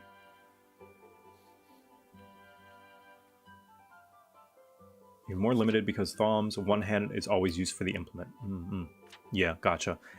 Echo Night Light. Regalia. This is another one of the passive ones. While you hold your regalia, you gain an air of authority and bolster the courage of allies who believe in you. Your regalia aids you when you attempt to convince others. You gain +1 circumstance bonus to deception, diplomacy, and intimidation checks. Allies who can see you use the follow the expert to follow you even if you're only trained in a skill and not an expert, due to the competence you clearly exude. The sheer confidence. When they do, the circumstance bonus they gain from following the expert is +1. Nice. You stoke courage even against impossible odds. While holding your regalia, you gain an inspiring aura affecting you and all allies in a 15-foot emanation. This feels like a very... Now, anyone can play role play in any storytelling role, but this feels like a very, like, either guide, mentor, or main character type of class. This is a leader. Like, this class is definitely a leader, judging from a lot of these. If not a leader, definitely someone who likes to take the initiative. You gain an inspiring aura affecting you and all allies within 15-foot emanation who you can see you, granting them a +1 status bonus to saving throws against fear. Regalia, I think less robes and more ruler's scepter, is important when you consider a charisma-based class's use of demoralize and bon mot as major debuffs. A diplomat, perhaps. Read the 17th level feature? Okay. Wait, let me read the rest of this. At the end of your turn, at the same time you would reduce your frightened value by 1, you reduce the frightened value of all allies within your inspiring aura by 1. Your aura has emotion. Considering Thaumaturge's core stat is charisma, they can often become the party face. Ah, yeah, that's true. Yeah. Paragon benefit. Your regalia grants you the true gravitas of rulership, tying together the hearts and minds of your allies and making it impossible for you to leave a bad impression. If you roll a critical failure on a check to coerce, make an impression, or request, you get a failure instead. When others use follow the expert to follow you, you grant them +3 circumstance bonus if you are trained or +4 if you're an expert or above. Allies in your inspiring aura aren't off guard from being flanked unless you too are flanked. Whoa! If one of your allies in the aura is clumsy, enfeebled, frightened, sickened, or stupefied, the status penalty your ally takes from the condition is 1 lower than the condition. You just make your team better by existing. That's cool. It's level 17, so it's pretty high up there, but still. Just by your sheer, you literally have aura.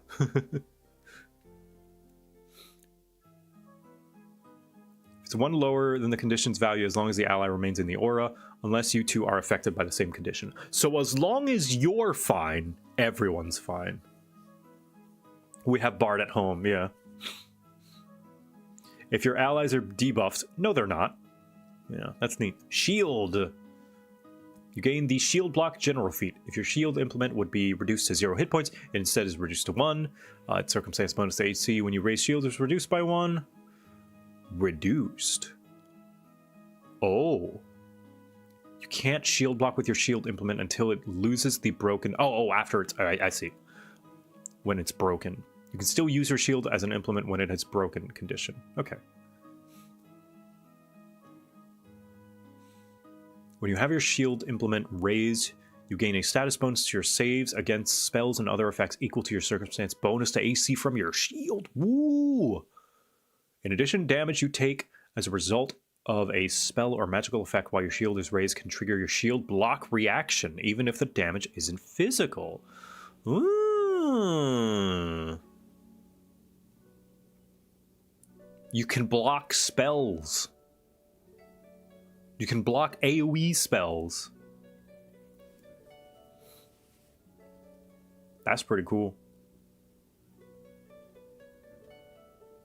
When you raise your shield implement, when you have your shield implement, raise the circumstance bonus from your shield both to AC and to saves against spells and other magical effects. Also applies to all allies within 15 feet of you. Ooh.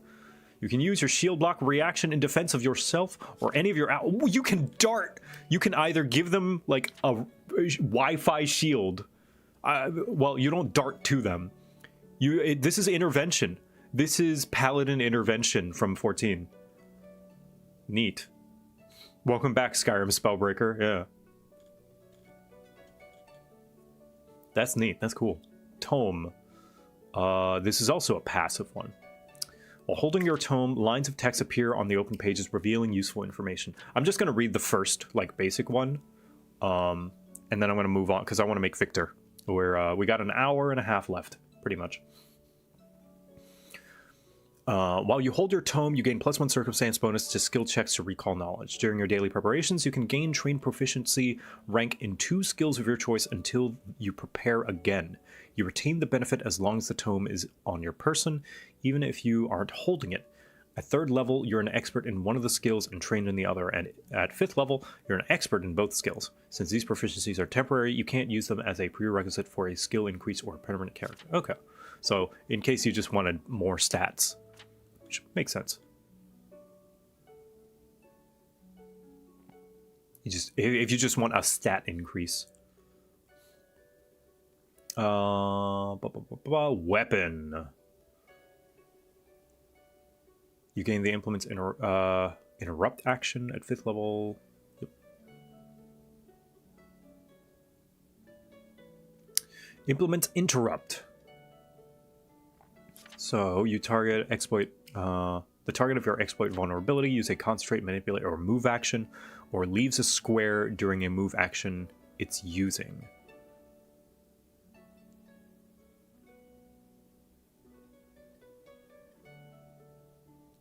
So it's essentially reactive strike, but specifically on your exploit vulnerability target. You're holding your weapon implement and are benefiting from blah, blah, blah. Yep, okay, yes. Cool. Reactive strike against your hunted prey. Gotcha. Your weapon senses a moment of weakness and guides your hand to strike down the foe. Oh, your weapon is like... Your weapon just goes, and your arm just jerks forward. You're like, whoa! Make a strike against the triggering creature with your weapon implement. If your attack is a critical hit, you disrupt the triggered action. This strike doesn't count towards your multiple attack penalty, and your multiple attack penalty doesn't apply to the strike. Sentient sword, yeah. When you implement, lashes out at your foe. Even a close miss brings the weapon close enough to do harm. If it fails, you deal 1 damage of the weapon's normal type, possibly applying any bonus damage due to the target's weaknesses. Oh, so even if you miss, you deal a little bit of damage. Your weapon is drawn to your enemy's vital spots almost of its own accord. You gain +2 status bonus to attack rolls against the target of your exploit vulnerability. Fuck this guy in particular. The way your implement connects to your foe makes its interruptions incredibly disruptive. You now disrupt the triggering action on a hit with implement's interruption rather than needing a critical hit. It's like Sentinel, but with everything. But with many things. Important note, implement's interruption also works off concentrate effects that normal resets do not. So you can interrupt caster sustaining a spell as well, for example. Yeah, sounds kind of broken. It's level 17, so I think it should be broken, you know. You get a reactive strike that is a counter spell, and Sentinel, basically. It's a counter spell, Sentinel, and hey, that guy reached into his pocket. Hit him.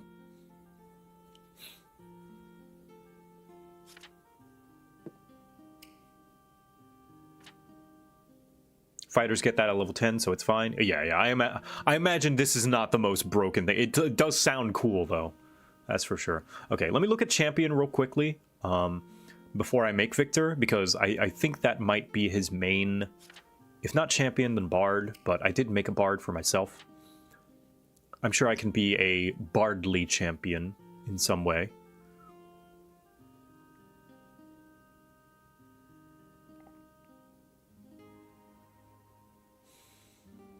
Let's see. I'm going to look at it in the rules book, because I prefer looking at it in there. Champion. Champion with free archetype bard is dang good combo. Yeah, I bet. Okay. Let's see. Oh, sorry. This is archetypes. Champion. This is the, isn't this the girl who's in Lesbians with another character or something?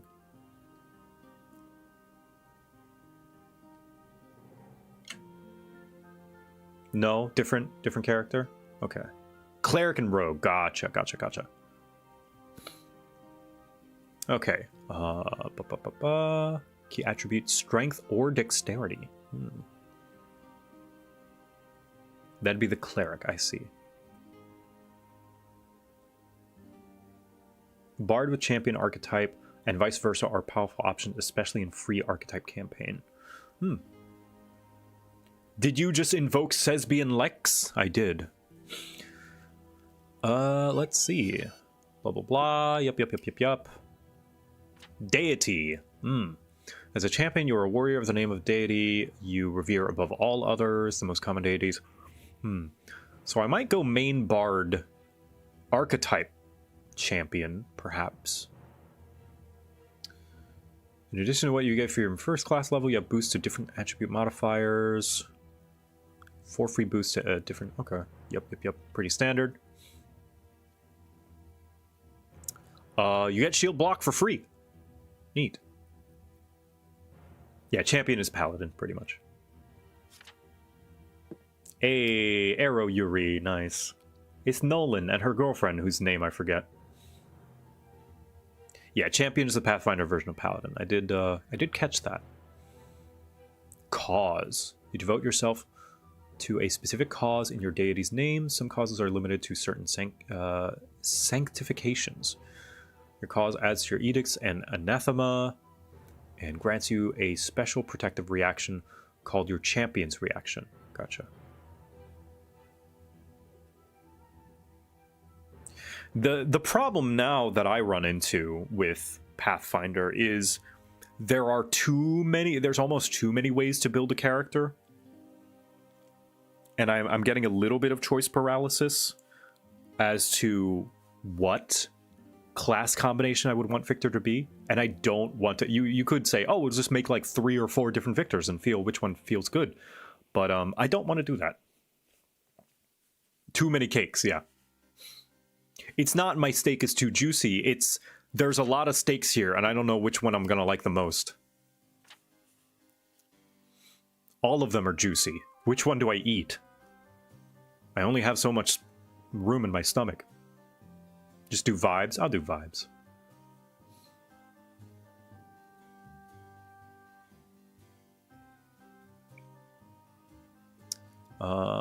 Skill feat. Blessing of the Devoted. Your deity blesses your service with a boon. This might come in the form of a spirit that visits you and inhabits your items or body, mysterious divine tattoo upon your body, or the like. Blessed armament, blessed shield, blessed swiftness. Key ingredient is how much martial juice you want. Remember, Gish is on a spectrum. If you want a lot of martial juice, then champion is a good core. Speaking of steak, I need to fry my samjang infused steak, eggs, and so everything else with that. Delicious. If you want casting, then Bard is more likely your thing. There are some middle grounds you can still go for. Okay, then I don't want Victor to be a caster, because D&D Victor was a caster. I'll have him to be the caster Bard, but Final Fantasy Victor is definitely more martial. Maybe not champion then. Maybe I go... Maybe fighter with, like, some archetype stuff?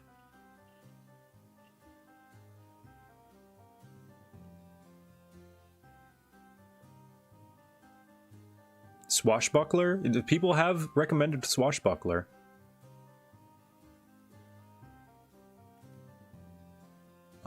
Let's see Swashbuckler.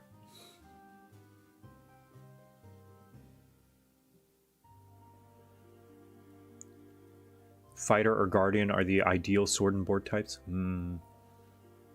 What's the main concept of Victor? He is my Final Fantasy XIV character. He is very generically hero type. He has a sword and shield. He wants to do good. He has a little bit of magic, but it's more kind of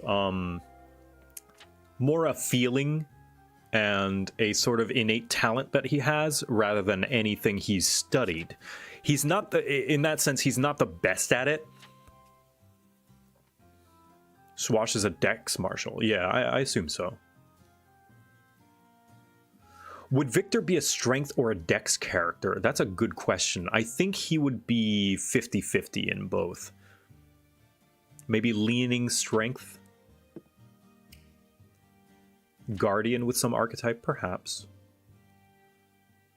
Swashbuckler is a showy guy who taunts, plays, and jumps around. Okay, maybe not Swashbuckler then, because that definitely fits D&D Victor, but I think Final Fantasy Victor is a lot less showy. A lot less showy Gabo offy. is a big fan of Buck Swashler. I love Buck Swashler. So maybe not Swashbuckler. Somebody recommended Guardian. Let me see. Guardian.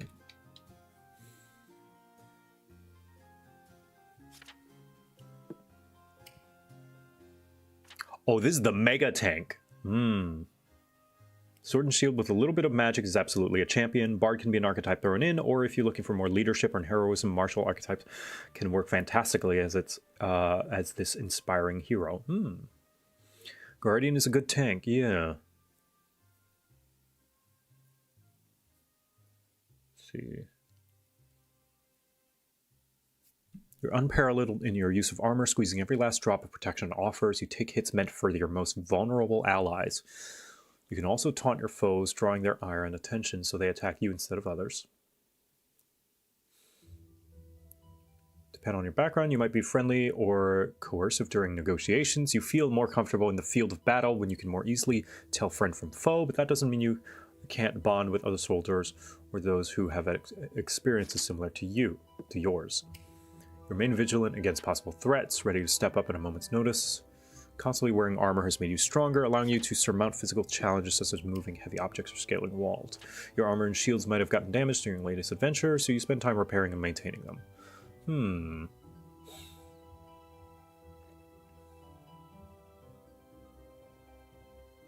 Maybe.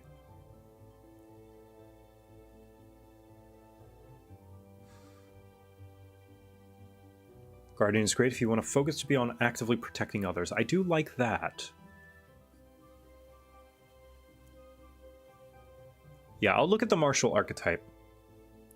Taunt. Often the best way to protect your allies is to have an enemy want to attack you instead. This is provoke, basically, right? One thing I love about Pathfinder 2E is that you can make a wrestler with 3 different classes, Swashbuckler, Guardian, and Monk, and they all feel very different from one to another. I do like that. With an attention-grabbing gesture, noise, cutting remark, or threatening shout, you attempt to draw an enemy to you instead of your allies. Taunt gives the auditory trait, visual trait, or both, depending on how you want to draw their attention. Even mindless creatures are drawn to your taunts. Choose an enemy within 30 feet of you to be your taunted enemy. If your taunted enemy takes a hostile action that includes at least one of your allies but doesn't include you, they take -1 circumstance penalty to their attack rolls and DC for that action. They also become off guard until the start of their next turn. Your enemy remains taunted until the start of your next turn and you can only have one taunt in effect at a time. Taunting a new enemy ends this effect on any current target. Okay. Ever ready. You always gain a reaction whenever you roll initiative for combat, but you can use it only for reactions from Guardian feats or class features.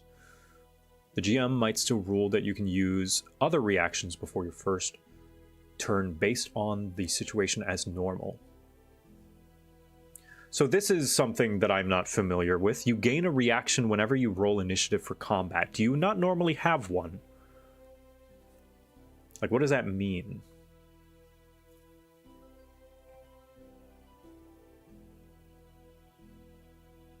GM discretion, okay. Until the end of your turn. Oh, so normally, if you roll initiative and something goes before you, let's say you have shield block as a feature, they attack you, you can't shield block on that first round until your turn comes up.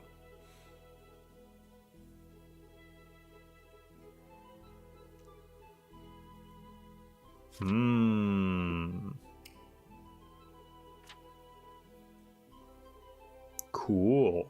So this means that you can. It's niche, but, you know, it's better than not having it. You start with a reaction unless the GM decides you are too surprised. Oh, okay. At the start of your turn, you regain. Okay, cool, cool, cool.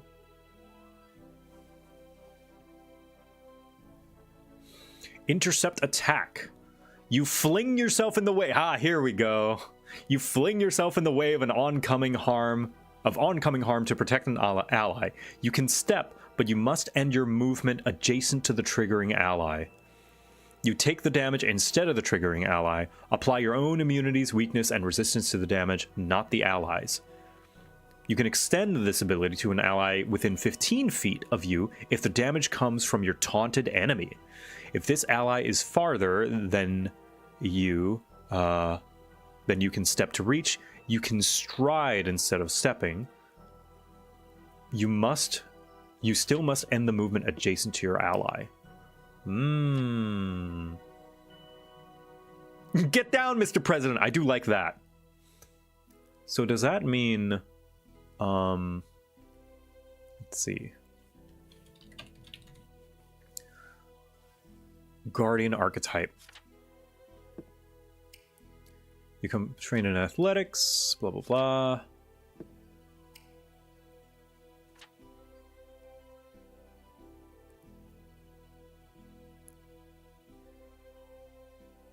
It's 8. Oh, man. Okay, so... I was a center guardian once.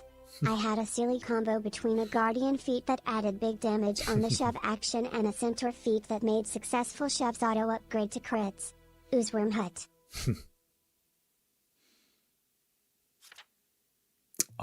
It's level 6.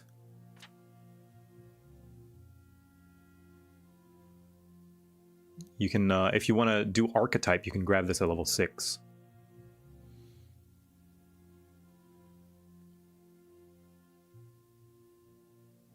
Neat. So, if you do archetype, you get it a little later, which makes sense. But, I do like having this immediately.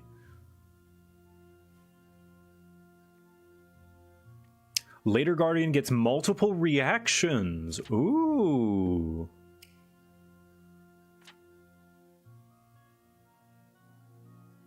Probably my favorite swashbuckler feat is You're Next, which gives you an Intimidate bonus, and make STHE Intimidate free if legendary, on downing a foe. Very aggressive, I like that.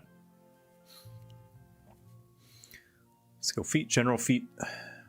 Tough to kill. The protectiveness of your armor ensures that even if you fail, you take longer to die. You gain the Die Hard general feat. You die from the dying condition at dying 5 rather than dying 4. If you already have the Die Hard feat, you can retrain it when you get Tough to Kill. Additionally, the first time each day you'd be reduced to dying 3 or higher, you stay at dying 2 instead.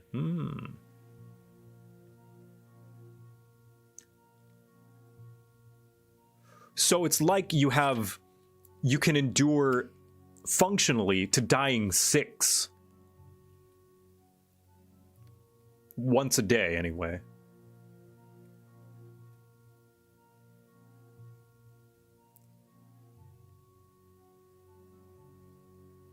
Wow. Actually, reach dying 4 or dying 5 is really rare unless it's full TPK. Still, though, Like, you get this in addition to these 2 other feats. That's pretty cool. Unbreakable expertise. With training, you understand how to best block with your armor. Your proficiency rank with medium armor and heavy armor increased to expert. It mostly saves you from being crit once if somebody hits you while down. Sometimes your proficiency rank with simple, martial, and unarmed attack increases to expert. Reaction time. You're always on the lookout for danger and can react to in an instant. Your rank and proficiency increases to expert. At the start of each of your turns, you gain an additional reaction that you can use only for reactions from guardian feats or class features. If you have the ever-ready class feature, you can also gain this additional reaction. I do love being able to be like, you activated my trap card, enemy! So being able to react multiple times is nice. You also gain this additional reaction from when you roll initiative for combat.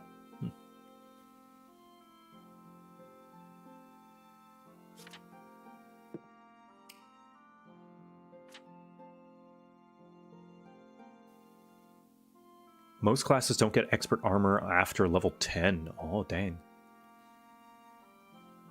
Even in the heaviest armor, you can brace yourself against widespread effects. Your proficiency rank for reflex save increases to expert. I like that they're just like, not just slow tanks, they're also evasive. That's cool. I like that. Because, like, I would say Victor is tanky, but he is also evasive. Until after level 10. Yeah, I knew what you meant. I had a feeling. Yeah. Second best saves after Rogue. I do like that. Your experience in battle helps protect you against magic and toxins alike. Your proficiency rank in Fortitude save increases to Master. When you roll a success on Fortitude save, you get a critical success instead. Ooh. Ooh. That didn't click with me until I took a moment. Successes on Fortitudes are now crits. Ooh. Alright. Alright, Guardian. What is something Victor's really bad at? I would say...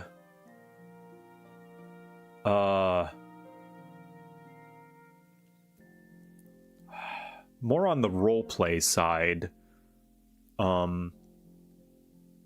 Like... intense study. He is not he is really not like a, he is no Y'shtola, he's no Grahatia, he is no Urianger in terms of like his ethereal knowledge, right? He is more a feeler than a thinker when it comes to study. Now, he does think a lot about how to solve problems. He's very level-headed.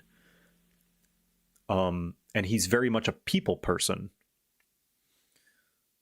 He has no knowledge skill. He's just a I bash heads guy. Not I bash heads. He's more, he likes to talk things out. Very much so. Street smart, but not book smart. Yeah. It's a very weird, specific type of intelligence that he has that I'm not very good at describing.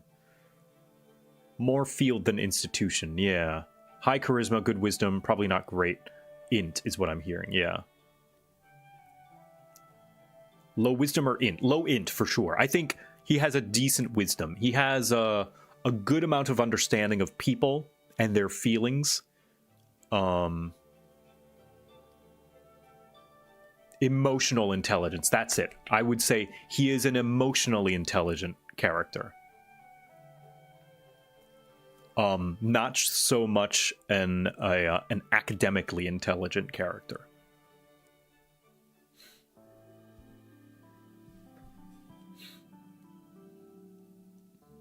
I'm not going to worry about these later ones. Let's look at Guardian features.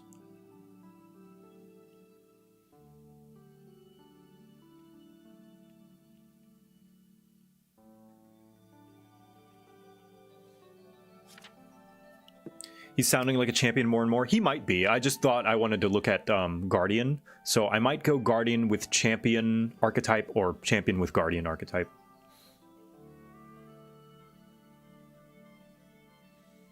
Bodyguard. You swear a vow to protect one of your allies at all costs, regardless of the risks it might pose to you. During your daily preparations, choose one of your allies as your charge. When you taunt, the penalty of your taunted enemy takes increase to -2 against your charge. Okay.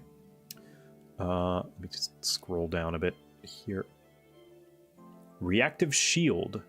You can snap your shield into place just as you would take a blow, avoiding the hit at the last second. You immediately use the raise shield action as you gain your shield's bonus to AC. The circumstance bonus from the shield applies to your AC when you're determining the outcome of the triggering attack.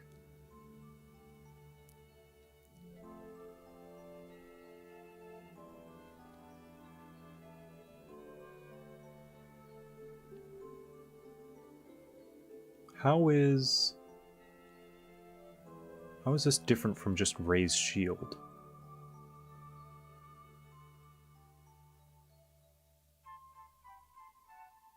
Oh, it allows you to... I see. I think I read this... Okay, I thought this was a different feature from a feature I saw earlier. Same as Fighter's version. Gotcha, okay. Yeah, I have seen... Yes, Bastion, right. I saw this with Bastion. Okay. I do like that. Shield Warfare. You know how to use shields offensively far better than most. Increase the weapon damage of any shield bash, shield boss, or shield spikes you wield on by 1 step. Neat. Shoulder check. You hit a foe with your armor to throw them off balance. Make a first strike even if you don't have... A fist strike even if you don't have a hand free. If you're wielding a gauntlet or spiked gauntlet, you can make a strike with one of those weapons instead. The strike gains the following additional rules. Critical success. The target is off guard against melee attacks you attempt to make against it until your next turn. Success. The target is off guard against the next melee attack you attempt against it until your end of your current turn. All right. So... Bastion... Okay, thank goodness. I was like, Bastion is an archetype. Is it also a class? It's not a class. Thank goodness. Because I was going to have to cross-reference, because I do like how some of the Bastion feats were like... There was one where you can... Your shield hand also counts as a free hand.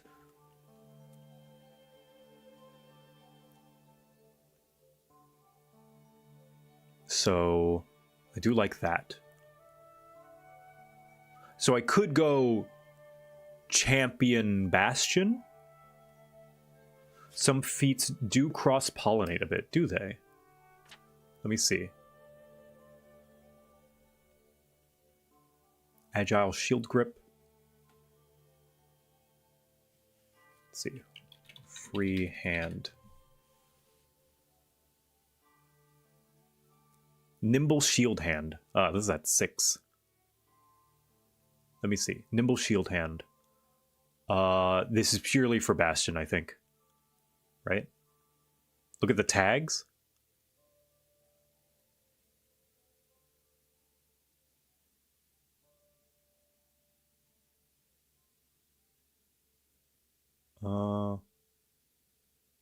It has both champion and fighter tag. Does it?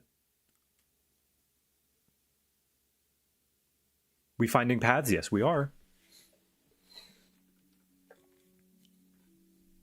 The red and yellow box.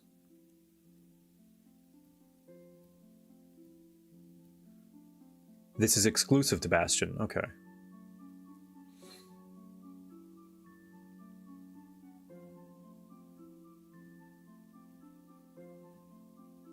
But Agile Shield Grip. This one, Alchemist, Animist, Barbarian, Bard, Champion. Okay, Champion does get Agile Shield Grip.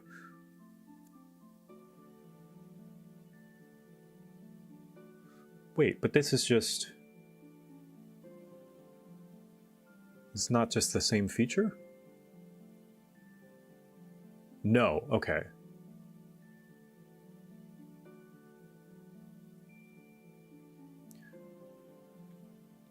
Hold on. Let me read this. You change your grip in the shield, allowing you to combine rapid attacks with your shield.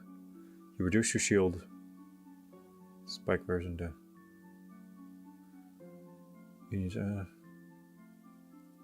Okay, no. This is not the same.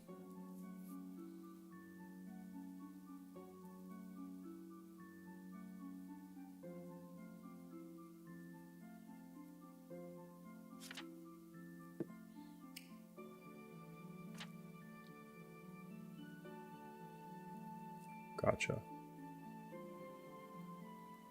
Nimble shield grip is not agile shield grip. Okay. Yeah, I noticed this is an offensive thing. Sort of. Yeah, turn your shield strikes. My favorite champion style is Shield Champion. They have a funky focus spell that causes your shield to protect your whole party with spike damage. It later has an upgrade to be like cover for one ally for a whole minute. Neat. Alright, I'm just going to focus on champion then. I'm getting over a little bit overwhelmed of like, oh, but this one might be better, but this one might be better, but that one might be better. I'm just going to focus on one. And just keep it simple. There's already plenty of customization in one class. So I will focus on that instead. Everything looks cool. Yeah, it's a good problem for sure, but this will not be the final iteration of Victor Quibbles. I can tell. I'm probably going to make another version like that revamps him or reworks him to be more accurate to my vision of how he works in 14. But I'm not going to know until I get experience, and I'm not going to have experience if I don't... A good way to start for a beginner, focus on your class feats, and if there's nothing you want to take at that level, look into an archetype. Yeah, exactly. Yeah. I'll just focus on one thing. Oh, the different causes also. This is like subclass, is it?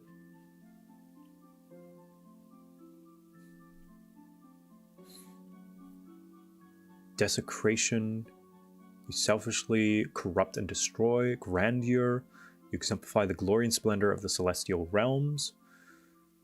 Iniquity. You destroy, take advantage, and act with dishonor. Justice. You follow laws and mete out just punishment. Liberation. You oppose tyranny and fight for freedom.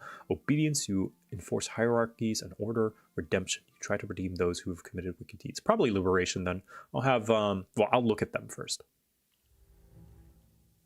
Grandeur is probably the closest. The glory and splendor of celestial realms. I'll look at them.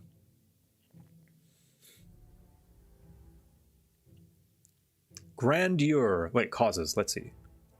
Edicts and anathema. You gain any edicts and anathema listed. Champion's reaction. You gain this reaction to enemy attacks. Relentless reaction. If you gain the Relentless Reaction class feature, typically at 9th level, you add this benefit to your reaction. Damage dealt by your relentless... Abdominus Nox, hail the Lord of Night. I don't know about that one. I don't know about that one, Gabo. Exalted Reaction. Okay, it's an upgrade. I see. So, Desecration. You always take what pleases you, no matter who it hurts, and you spread a malign influence across all you touch. I'm not going to bother. Grandeur. The glowing grandeur of the immaculate celestial realms inspires you, and you exhort their virtues to bring humility to the denizens of other grim worlds. Provide a shining example to others, enjoy and share the beauty around you, keep yourself tidy and well-groomed. Anathema. Despoil yourself by associating with fiends and unholy forces. I don't think Victor's that much care whether he helps demons or not. He only cares if they are good. And if they are capable of doing good. Capable Flash of Grandeur. An enemy damages your ally, and you are both under champion's aura. Effects. Imperious Divine light flashes out from you surrounding your foe. The ally gains resistance to all damage against the triggering damage equal to 2 plus your level. For 1 round, the attacker is affected by revealing light. Okay. Anathema's what not to do? Yeah, but like, I think he would associate with fiends and unholy forces, so long as they do not break his own personal moral code.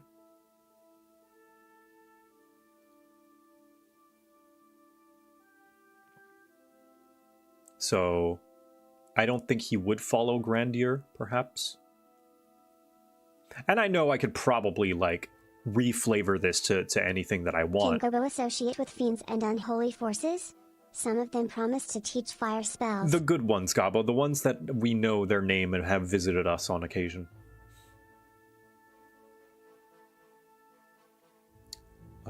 It's probably redemption more than Grandier. Grandier is absolute morality. Yeah, or perhaps liberation. Let's see. You will see all people free from bondage and prohibitions, oppose slavery and tyranny, fight for others' freedom to make their own decisions, respect choices others make for their own lives. Anathema, force or threaten someone to act a certain way, engage in slavery or tyranny. Pretty straightforward. Liberating step. Trigger. An enemy damages, grabs, or restrains an ally. And both are in... Oh, anti-CC. You free an ally from restraint. If the trigger was an ally taking damage, the ally gains resistance to all damage against the triggering damage equal to +2 of your level. The ally can attempt to break free of effects grabbing, restraining, immobilizing, or paralyzing them. They either attempt a new save against one such effect that allows a save, or attempt to escape from one effect as a free action. Whether or not it needed to escape, the ally can then step as a free action if it's available to move. Neat. Punish those who ensnare your allies. I do like anti-CC. CC break. Anti-multi-attack depending on the meta strike. Ooh. Now what about redemption? Yearning for all to live in harmony, you make every attempt to redeem those others might slay or dismiss. I do like that. Edicts. Try to redeem those who have committed wicked deeds. Show compassion to others regardless of their authority or station. I do like that. Anathema. Killing a sapient creature without first offering a chance at redemption. I do like that. I do. He very much likes to give second chances, sometimes to a fault. Glimpse of Redemption. An enemy damages your ally and both are in your champion's aura. Effect. Your enemy hesitates under the weight of sin as visions of redemption play in their mind's eye. I cast empathy! The enemy must choose to repent or refuse with the following effects. If the enemy is mindless or otherwise unable to repent, use the refuse result. Repent, the ally is unharmed by the triggering damage. Oh, the ally refuse. The ally gains resistance to all damage. This is a straight up just dodge.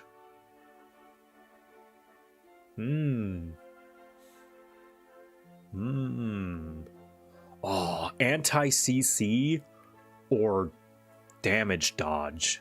Ooh.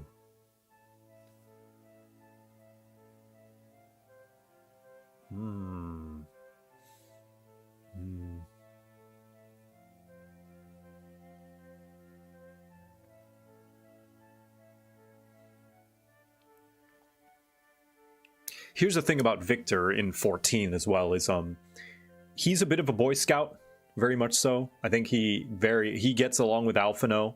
Redemption is giving the stink eye saying, "Are you sure you want to do that?" So this does fit in being a Boy Scout, very much so. If your enemy refuses, it takes persistent spirit damage equal to your charisma modifier.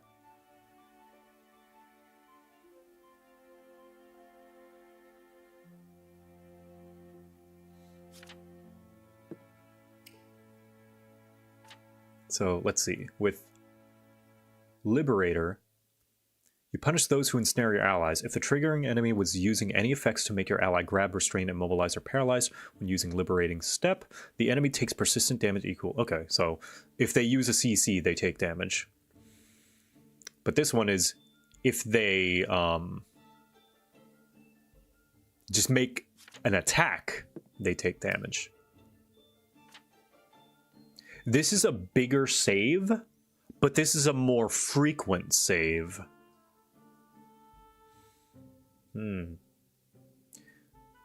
If your allies suck at escaping a grab on their own, Liberation Champion won't actually improve their chances much. It just gives them an extra try. Extra try is still good, still important. An extra try with a bonus.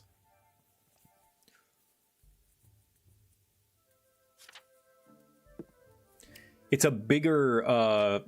Liberator is definitely a bigger save, but it's a more niche save as a trade-off, because sometimes they're not going to need to worry about CC. But they're always going to worry about getting hit.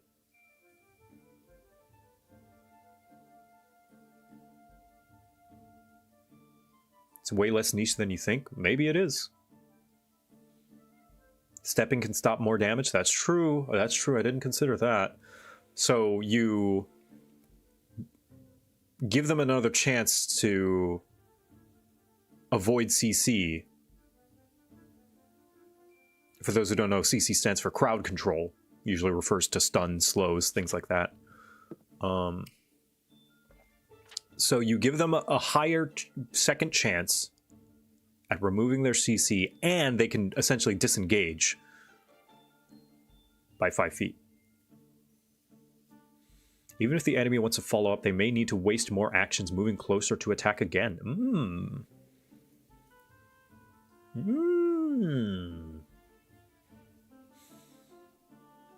In addition to the ally affected by Liberating Step, you and all other allies in your champion's aura can step as a free action. Ooh, you and your allies gain the benefits, even if the allies who benefit from Liberating Step can't move.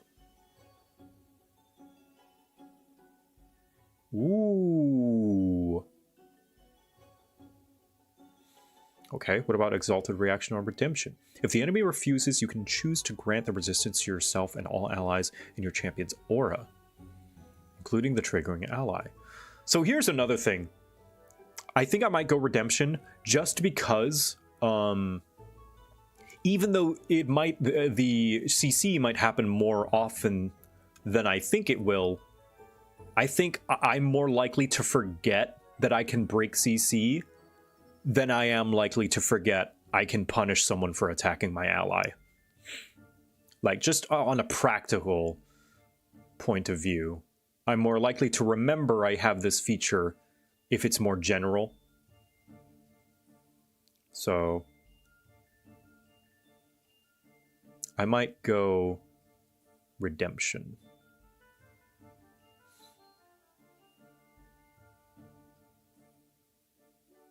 Just because of how I easily forget about my features. This one, I think, is not as easy to forget. Both are quite good. There are some feats that interact with a specific causes as well. The Redemption cause can make an enemy stupefied rather than enfeebled, while a Liberator can help their ally ignore difficult terrain with a step from their reaction. Yeah, for now, I'm going to stick with Redemption. Champion feats, Brilliant Flash. Your light cleanses souls of fear. When you use Flash of Grandeur, the attacker is also off guard for 1 round. So they get minor spellcasting, correct? Champion? Let's see. If they are like paladins, armor expertise, weapon specialization, they get focus spells, aka encounter abilities. They don't get actual casting. I think that's perfect. That's perfect, because Victor is a minor spellcaster, I would say. Apart from lay on hands, champions are kind of opt-in casters. I like that. That's good. Limited spells. That's exactly what I'm looking for then.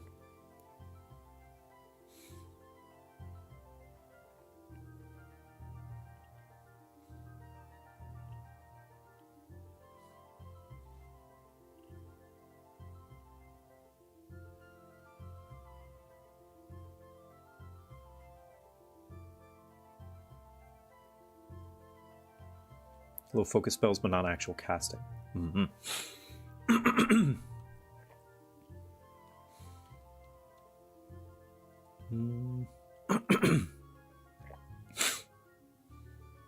Where? Ancestry, weapon expertise. Devotion spells, here we go. Your deity's power grants you special divine spells called devotion spells, which are a type of focus spell. Choose one of the spells appearing on 256, either Shield of the Spirit or a spell based on your deity's divine font. Lay on hands if your deity allows heal, Touch of the Void if your deity allows harm. It costs 1 focus point to cast a focus spell. When you gain your first devotion spell, you also gain a focus pool of 1 focus point. You refill your focus point during your daily preparations, and you gain 1 focus point by spending 10 minutes using the refocus activity to pray for your deity, or to do service towards her. This is literally FP. You can shorten this to FP, like Souls games. I like this. This is an easy way to track. Your devotion spells are divine spells. Your casting attribute is charisma. Focus spells are automatically heightened to half your level rounded up. Certain feats give you more focus spells. The maximum focus points your focus pool can hold is equal to the number of focus spells you have, but can never be more than 3 focus points. Neat. I like this.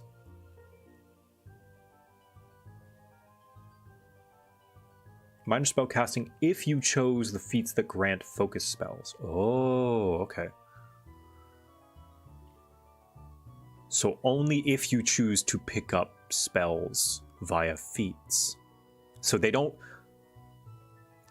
Correct or incorrect, champions don't... I once played an Orcish champion of Wolgren, Orcish god of firearms and weaponcraft. It was incredibly fun. I had a giant cannon as a deerfic weapon called a barricade buster I called diplomacy. Diplomacy. We are here to make diplomacy. That's really clever. Focus is another one of those 10-minute recovery activities. Yes, I have. Someone mentioned, yes. You will get 1 of lay on hands and security, but no others. Okay.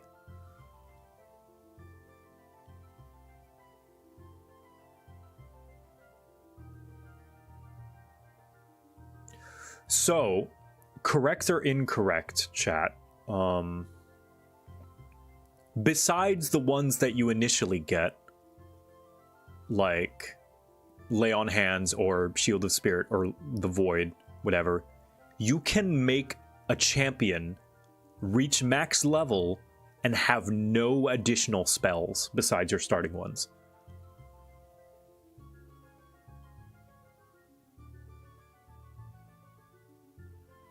Yes. Cool. That's perfect. That's perfect. It's not an embedded part of the class, but it's something that you can build into if you want. I like that. I think that's perfect for Victor. Victor has minor spellcasting. Yeah, he just dabbles a little bit on the side, not heavily studied in it. It's a feeling. He's learned to be a white mage for sure, but that was a big struggle for him. And it's more so he learned white mage so that he could implement a few spells in his paladin repertoire. No additional spells, but semi-magic abilities like your champion reaction. Yeah, that's fine. Yeah. I fondly remember negotiation, words dagger. Yes. Negotiation. Well, I said I would build Victor, but I think the actual physical act of building him a character sheet will have to be another day because it is approaching noon. I'm going to read a little bit more, but in 7 more minutes, I'm going to get ready to go get some food and continue our Nuzlocke journey with the girls.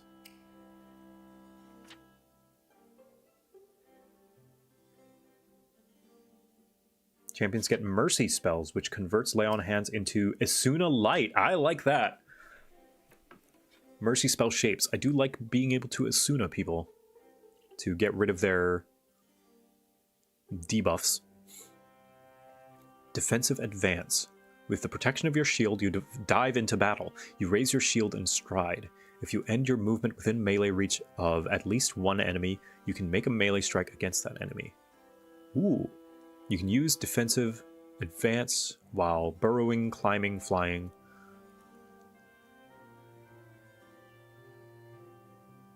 You raise your shield and stride. What is... Hold on.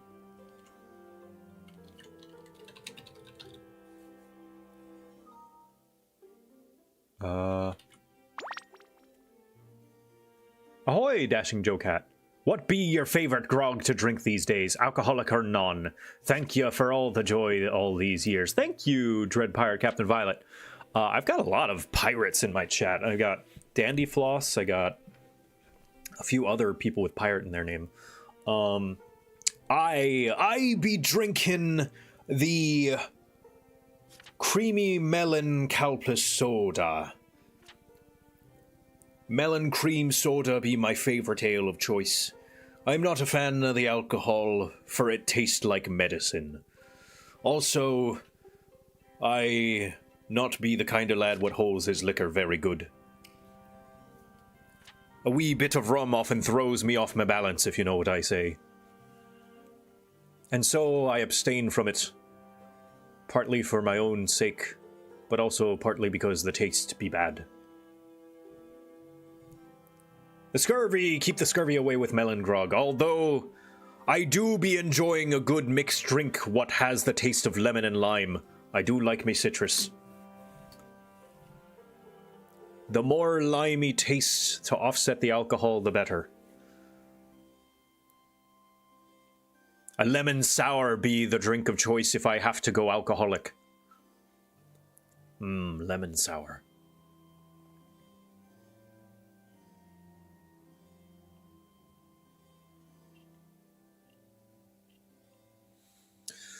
Exacting strike. Wait, hold on. This is fighter. Never mind. Yeah. Defensive advance. I wanted to look up raise shield.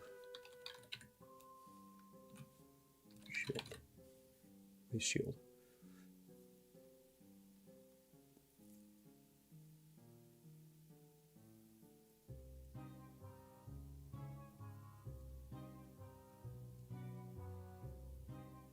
Okay, I had to take a moment to be like, wait a minute, but this is just the same cost that you would get normally by striding and strike. But no, it is raise shield, stride, and strike.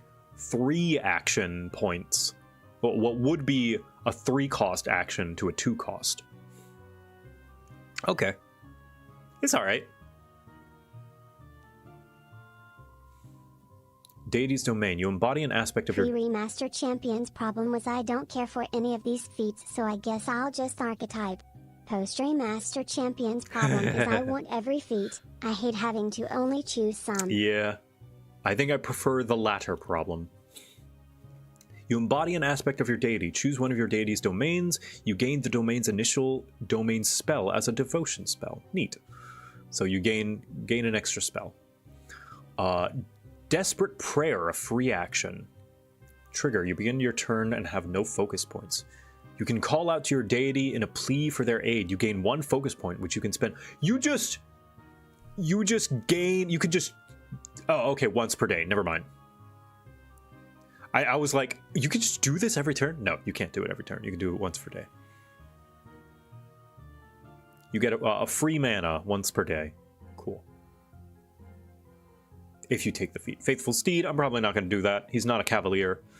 Iron Repercussions. Disobeying your iron command has lasting consequences. Obedience cause. If an enemy refuses to kneel to you, you can deal persistent... Oh, you need to be of obedience, which I am not going to be. Justice, Desecration, Liberation... Impeded Step. With a burst of divine liberation, your allies' movements from your liberating step is unaffected by difficult terrain, greater terrain. If you have exalted reaction, exalted. Okay, yeah, sure. Weight of Guilt. Guilt clouds the minds of those who ignore your glimpse of redemption. Instead of making an enemy who refuses redemption enfeebled 2, you can make it stupefied 2. Ah, somebody mentioned this in the chat. You could guilt the mage as well. Divine Grace.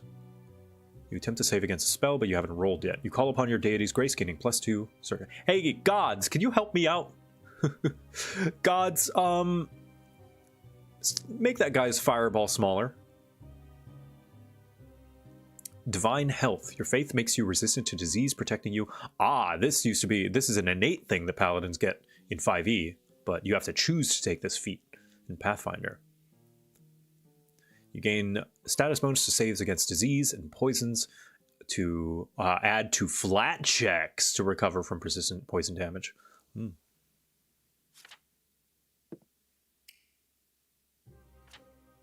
In addition, you roll success on saving against a disease, you get a critical success instead. That's pretty good. I believe Guardians get this innately.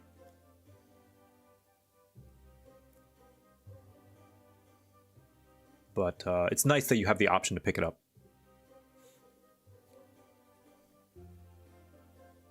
Remember, the only difference between gods and mods is one letter. Gods. Sew up that guy's butt crack. Aura of Despair. Champion's Aura Unholy. Your presence as an avatar of evil makes your foes feel more susceptible to terror and makes it almost impossible for them to shake off fear when they're near. Enemies in your champion's aura take -1 certain. Okay. Cruelty. Mercy. Your touch soothes the body or mind. You can cast Lay on Hands on a target. Ah, jeez. I'm running out of time. Sorry. We're going to have to check this some other time. Champion is very cool. I think I'm going to be going with Champion for FinFan Victor Quibbles. But next time we read Pathfinder, I will be making Victor's character sheet. Finally. But in the meantime, I'm going to go eat food. And when we come back, we do more Emerald Nuzlocke with the girls. I will see you then.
Okay, chat, who wants my raisin cookie?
North to south, empty.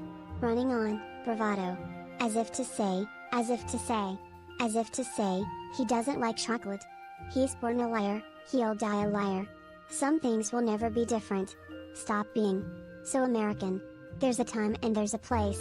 So James Dean. So blue jeans. He's gonna save the world, he's gonna.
Here come old flat top, he come grooving up slowly.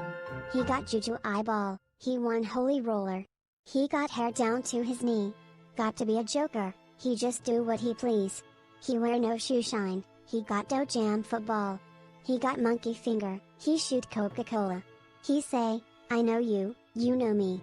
One thing I can tell you is you got to be free.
Come down and waste away with me. Down with me. Slow, how you wanted it to be. Over my head. Out of her head, she sang. And I wonder, when I sing along with you, if everything could ever be this real forever. If anything could ever be this good again. The only thing I'll ever ask of you. You've got to promise not to stop when I say when? She sang.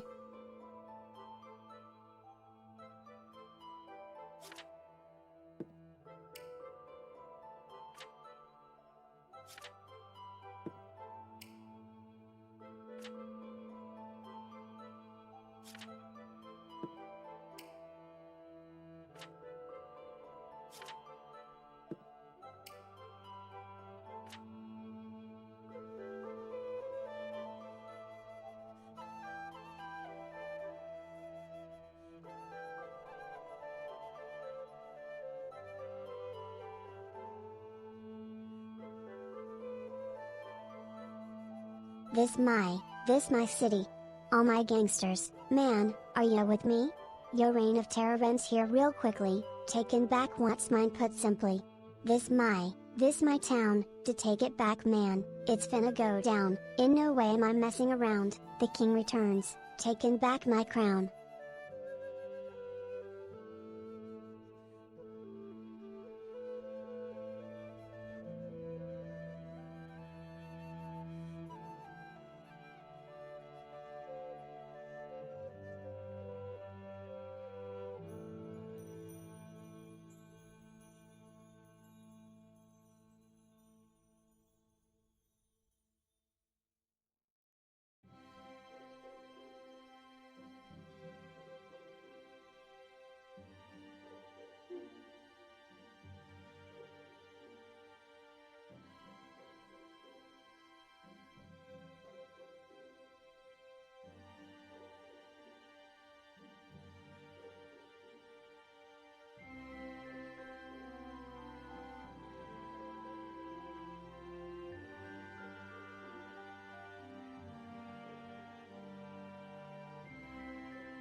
Batter dip the cranny axe in the gut locker. Retrofit the pudding hatch, ooh la la, with the boinks water. If I get you in the loop. When I make a point to be straight with you then. In lieu of the innuendo, in the end, know my intent though. I Brazilian wax poetic, so pathetically. I don't wanna beat around the bush.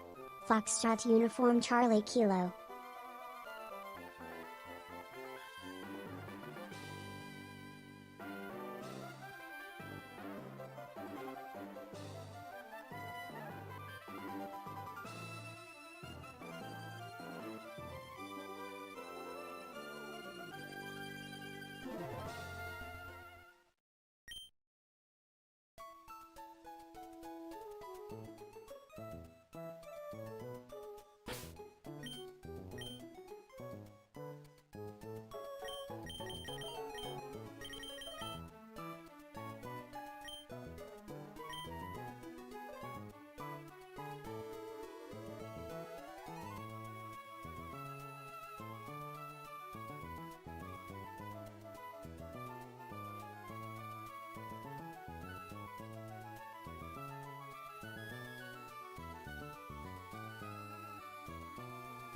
Hello, we return.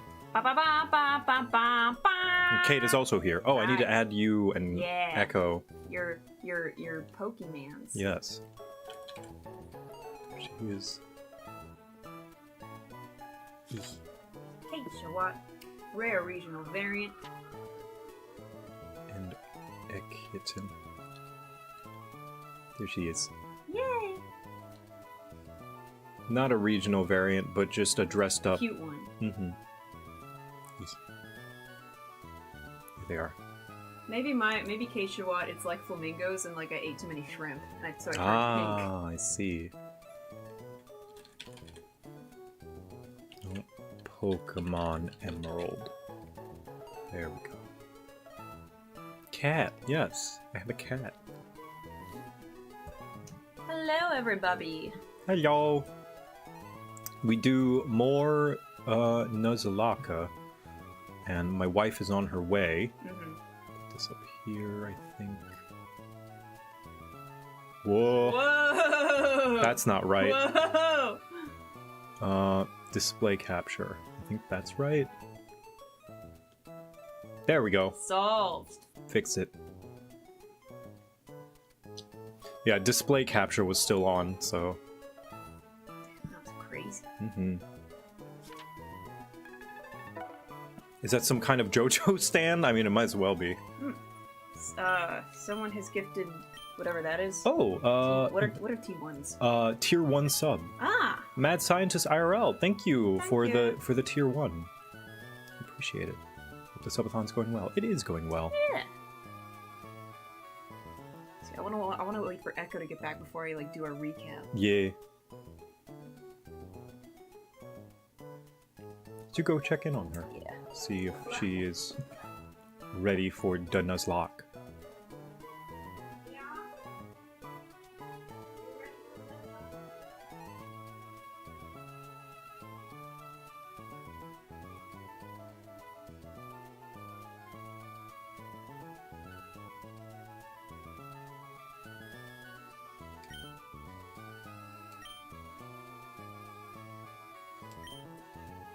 She will arrive anon. Mm-hmm. Look at how, like... I don't know if this is weird to say. Look how, like, arched this girl's back is. Like, That man over there, he says weird things. He's funny in a weird way. I doubt I'll forget about him. like, look at her. She's got that, like, tilted hourglass she's got figure. that Kim Kardashian like a champagne glass on her ass. Yeah. Wow. Let's see if he's weird. I'm giddy. I have a scintillating story for you. Would you like to hear my story? Yes. Sure. Machop is so sunny, don't you agree? I don't think I would say he's sunny. Also, I was thinking. Oh, he just doesn't care. Lombre's so relaxing. Yeah, I agree with that. That's about it, I think. We should chat again. Bye-bye. Okay, good talk. Sure. Meryl is so relaxed. Don't you agree? Sure. Huh? Channel? That's not a Pokemon. Is he stupid? Channel? No. Ah, Look is so exciting. Don't you agree? What? No. what is he talking about? Walk is so darling. I want to go on a vacation. Would you happen to know a nice place? Sure. Also, I was okay. thinking, Magikarp is so sunny. No. Sunny? Geodude is so relaxed. No. How long does it? I feel like I'm correcting a language learning model. What is he Also, talking about? Echo's here. Echo's here. Hi! What is going on? He just started talking when we walked up to him. Yeah, and he's like, he's been saying things like this. Like X is so X. Yeah. So blank. Magnemite is so desirable. No. I bought crayons with 120 colors. Don't you think that's nice? I mean, yeah. that's a lot of colors. When you write on a sandy beach, they wash away. It makes me sad. True. Yes. That's about it, I Okay, think. thank God. Cool. Yeah, he is weird. Oh. Because we talked to this girl and she was like, that guy is weird. I doubt I'll forget about him. Yeah, I don't think we'll forget about this guy. He's having a stroke, Yeah. apparently. So yeah, so now that Echo's here, so recap. Oh yeah, what happened last time? Well, we Last lost time on Nuzlocke. a brave soldier. Oh yeah, Weed 42067. Fell in the line of duty. Mm-hmm. But we have a new friend. Her name is Cammy, and we have several evolved friends now. Yes. Our Seabat turned into a Golbat, which is great. Our Zoomies turned into a Linus, so she's very fast. And our Fid turned into a Magikarp. So she's basic Gyarados. now. Gyarados. I'm stupid. Sorry. Yes. Swagatha had a near-death experience. Yeah. When it was a reality check, I sent him out at a... And admittedly, it was at my prompting. I have to take responsibility for my Swagatha. Also, was it last time that we lost? We lost We our onion. yeah, we lost. We lost our onion. Yeah. And there's a vacate spot where Gloom would be if Wingle didn't happen. Yeah, that's... Yeah. But now we have our third badge. Where to next? So we need to do one more gym before we can go fight Dad. Yeah. So let's... Did we go up and to the left to that little city? There, yeah. Lava Ridge Town. No, we didn't. That was our next... Yes, that was our next court of order, and that's where we caught Cammy. Yeah. So we go do it was over there. Volcano now. Yes. Yes. For now, until we find a better lava girl. Yeah, we caught a Slugma. We're probably not going to use it. That's going to be a last resort. Right, we needed Sakma. Yeah. Or Sacrifice. Or Sakma, I'm not sure. I don't remember. One of those. Either way. Sacrifice. Did you have that? I have another sacrifice. I don't... Yeah, Team Magma's here. So what is in that cave? This is where we caught the Slugma. I believe we're going to fight Team Magma here. Okay. And we should put coffee. Swaggy out front then. Okay. Sweet. What's the next gym's level? I worry about Let's find out. leveling because I want to have Swag for when we need him, but not like you level him up too quickly and then later on we need him and we're like, oh no, but he's gonna out level the gym. Okay. Pokemon Emerald Gym for level.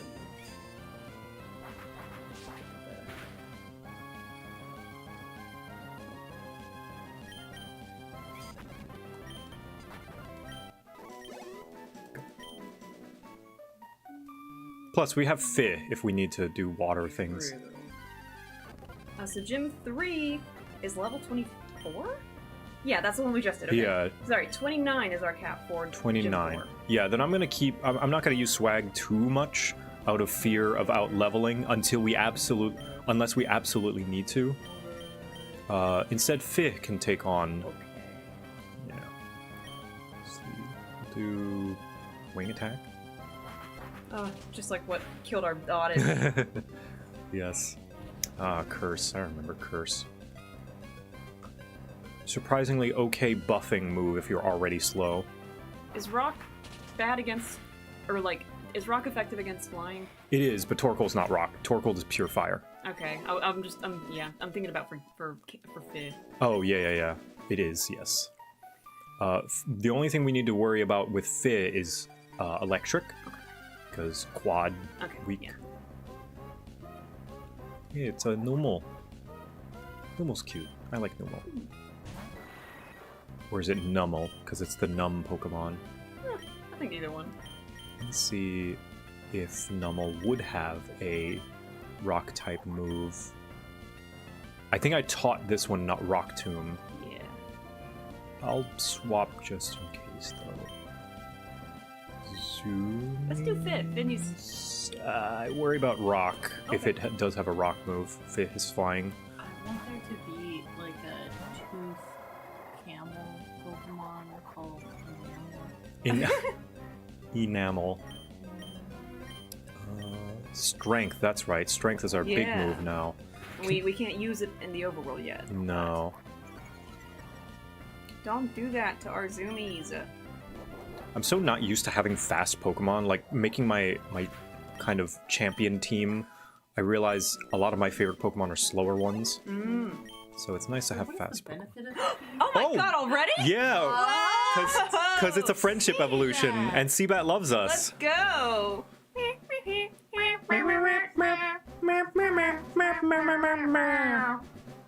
Oh. Yeah, we only had to level him up level her up one time.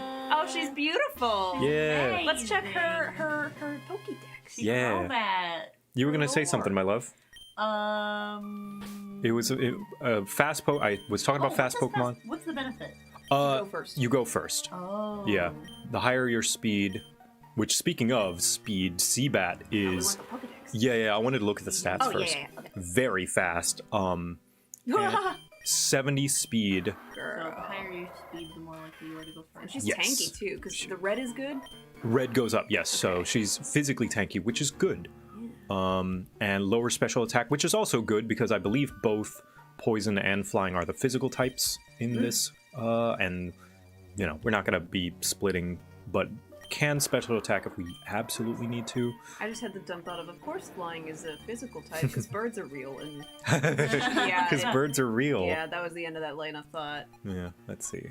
Are they though? Are they? I mean, yeah, it's like one killed our radish. Could have died from stress. Just the thought of birds. Mental damage. True. Crobat, the bat great. Over the course of evolution, its hind legs turned into wings. By alternating resting its front and rear wings, it can fly all day without having to stop. That's actually kind of cool. Trivia. 5'11", this thing's huge. This bitch is taller than me. Yeah. Albeit that could be wingspan, but still. Still, it's a big fucking bat. Okay, Okay. it's still Route 12, but it's Yeah. a different part of it. Did we get a new trophy? I don't know if I want to count it. Yeah, I don't think it's like caves. Yeah, it's not like caves. Let's grab these berries. As tall as I, yeah, it's a big wingspan. There are some bats in real life that are that big. Mm-hmm, yeah, Like, I think some kind of fruit bats. probably, yeah. Like with the Wingspan is huge. They're that big, wingspan? yeah. I know there's owls that are that big. That's Mhm. scary. Yeah. I mean, it's awesome, but it's scary. Have you ever seen that video of like owls flying versus other birds and the sounds? Yes, I have. I know owls are silent. They are, Exactly. yes. They're silent flyers. Like they had like super sensitive equipment to record like the sound of a pigeon flying, and the Yeah. sound of a crow flying, and all these other animals, and you cannot hear the owl. At all. Yeah. Do you think Crobat just sounds like a helicopter? I I got hot Pokemon in the fiery path. Take a look. Oh, and you an adorable trainer. Please, I need a romantic battle. I'm somewhat decent. I'm 10. I'm 10. It depends on your age, lady. Kindler? An aroma. Oh, Kindler. Oh, yeah, he's probably gonna have some fire Pokemon. Perfume salesman. Cool. Let's see. We should remove swag if that. We should. We should. Seabat though, hit that mushroom with a wing attack. If I was a gambling man, which I'm not, I would rely on the wing attack to one-shot the guy, and then just have Swag do the thing that he's good at against the Numal. But I'm not a gambling man. Oh yeah, Intimidate. Intimidate's really good. Who has the XP share? Cammy. Okay. So it'd be good to have a fire type on our team.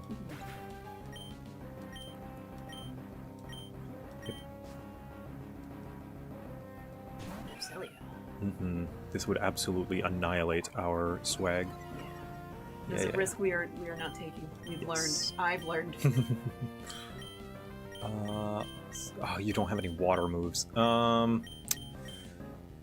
guess tackle. Sure. With the butt.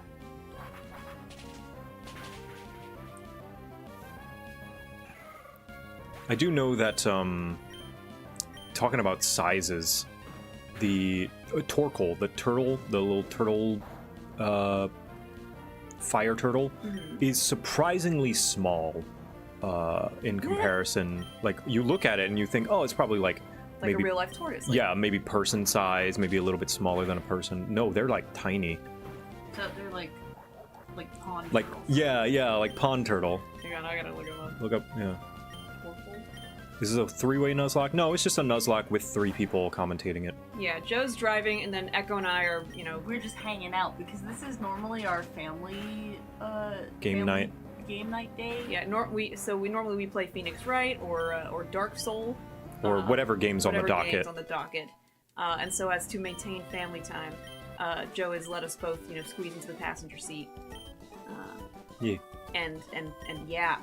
Yeah, we didn't want to do like Phoenix Wright mid like whatever like with people without context coming in. Like halfway through the last game, and so it would just not. Yeah, it makes sense. It's a foot long, a foot and 8 inches long. It's a foot. Or yeah. a foot and 8 inches tall. Oh, tall, yes. Yeah. Oh my gosh, it does look. It looks like Galapagos turtle size. Muffin would try to pick him up and eat him. Yes. Yes. Muffin probably could pick him up and eat him. Cool trainer, Wilton. Oh, cool trainer. Electric. Okay, let's change Seabat. Let's do Cammy. I don't think there's anything the Electrike can do at Cammy. Although there's not much Cammy can do at Electrike, so we'll just hope yeah, there we go. Oh, thank God. Cammy's at fire ground. Oh, Ground, yeah. very nice. Let's do Strength, I guess. Don't do that. I do wish we could have gotten an Electrike, a good electric type. Whoa. Oh, wow! Cammy, nice. Good crit, Cammy. Yay. Nice. Whalmer. Ooh, get that thing out. Yeah, absolutely. We need a grass or electric type desperately. Yeah. Zoomies, I guess? Whalmer's got a lot of HP, but not a lot of defense. This is kind of like HP bulkiness. Round. Round. With the ball. Do you know Spiel? You would love Spiel. I feel like I do know of Spiel. Yes. Spiel is the one of that dun dun dun dun dun dun Yes. dun dun dun dun dun dun dun dun dun dun dun dun dun. Yeah. Can you show them? It's such a good video. Yes. And also, I love all of the like the different Spiels that you can clock. Yes. There is a video. It was our introduction to, I think, Blue Archive. There's a song called "Unwelcome School." There we go. Also, someone says, bit late returning, did I miss any deaths? No, No. we never lose anybody, shut up! Yeah. Feel animation. Where is it? Feel. Oh man. It's like Spiel March or something. There we go. It's on TikTok. Oh, lower yeah, it. this one. Yeah, okay. Here. Chat. That frame. Here. Oop, whoops. Whoa. Yeah. So, here it is. Me and Echo love this video.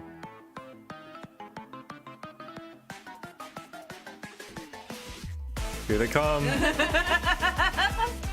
I love, you can see a Ditto Spiel in here somewhere. There's a shiny. Shiny Spiel. There we go, there's Ditto.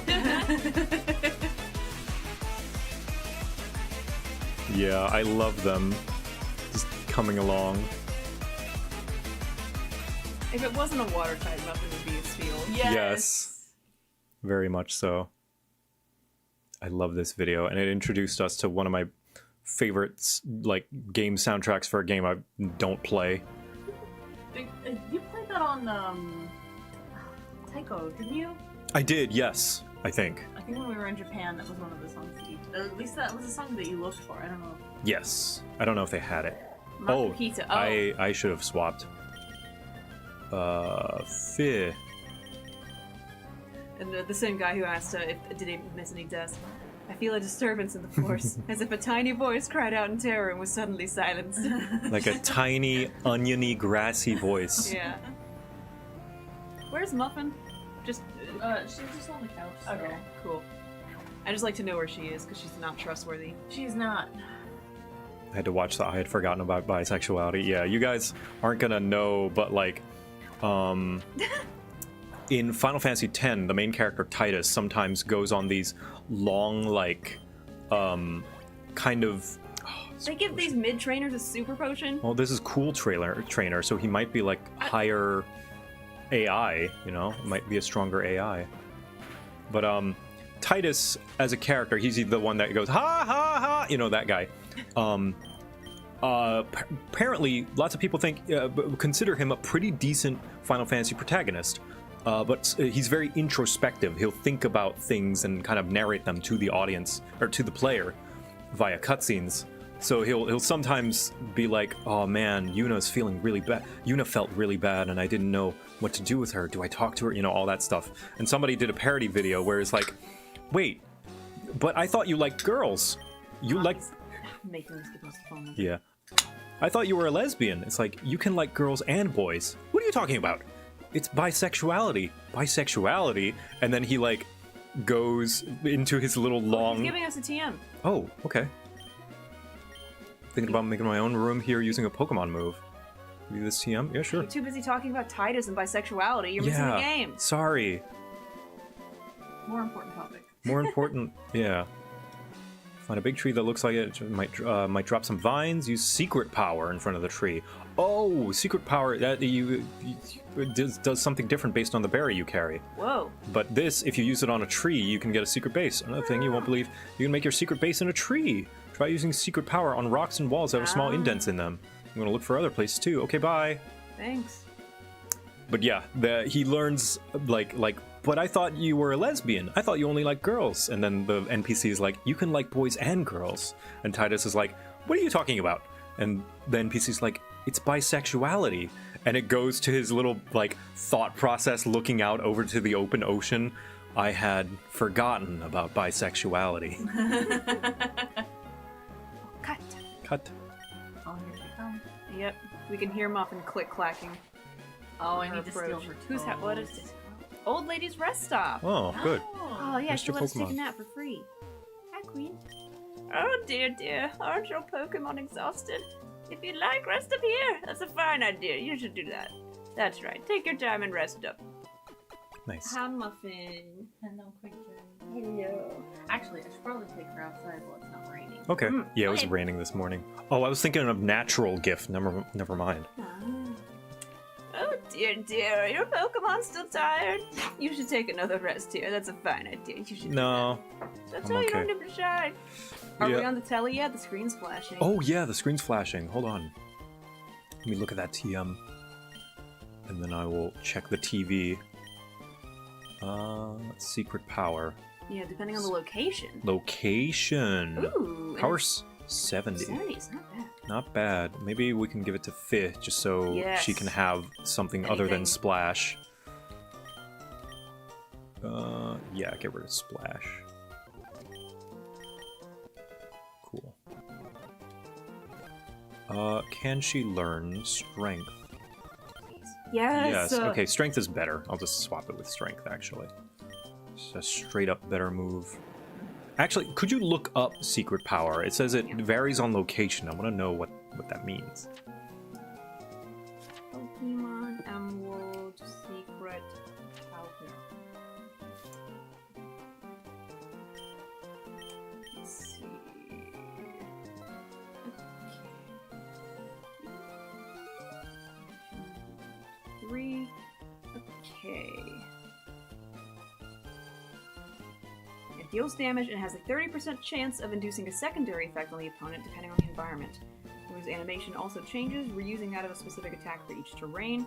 Let's see, for this gen, if we were in buildings or linked battles, it will has a chance for paralysis or paved or plain terrain. Grass has a chance for poison. Long grass has a chance for sleep. In caves has a chance of flinching. Sand has a chance of accuracy being lowered. Rocky terrain has a chance of confusion. On ponds, the speed is lowered 1 stage. On the sea, attack lowered 1 stage. And underwater, defense lowered 1 stage. Okay. Look up Strength, because that's 30%. That's not bad. Yeah. But what is... I know Strength can... either... deals damage with no additional effect in battle. None? I thought it confused people. Okay. I'll keep Secret Power then. The additional effect might be better. I think strength is better than tackle, though. Yeah, it is better than Tackle. And like later, when we get a water move, we can swap out strength. But Yes. it's just a solid physical move, I think. Imagine Secret Power is just a variation of Hidden Power, but it's based on the battlefield instead of the individual Pokemon, right? And it doesn't change its type. unlike Hidden Power. Rock Tomb. Have we taught Rock Tomb to everyone who can learn it? Yeah. Yes, good. Shockwave. That's a non-damaging one, right? Yes, Yeah. but And still Fox good to Bug. have. Can anybody learn Bulk Up? No. Great. You gotta have muscles, I guess. TV. TV. In search of trainers. Hi, I'm visiting an area near Route 111. We're trying to spot some up-and-coming new talent in the field. Today, we turned our lens on the trainer Browboy. I want to wait for Echo to come Yeah. and see that we're on the news. Echo, we're on TV! She's outside. Yeah, she's outside. Oh, what is that? Is that Jester Cat? Father, I want to use secret power on the wall. I think there are cookies in the wall. No. Some adventurers said you can get loot from using secret power on the walls. No. One even claimed they got a mute from using secret power.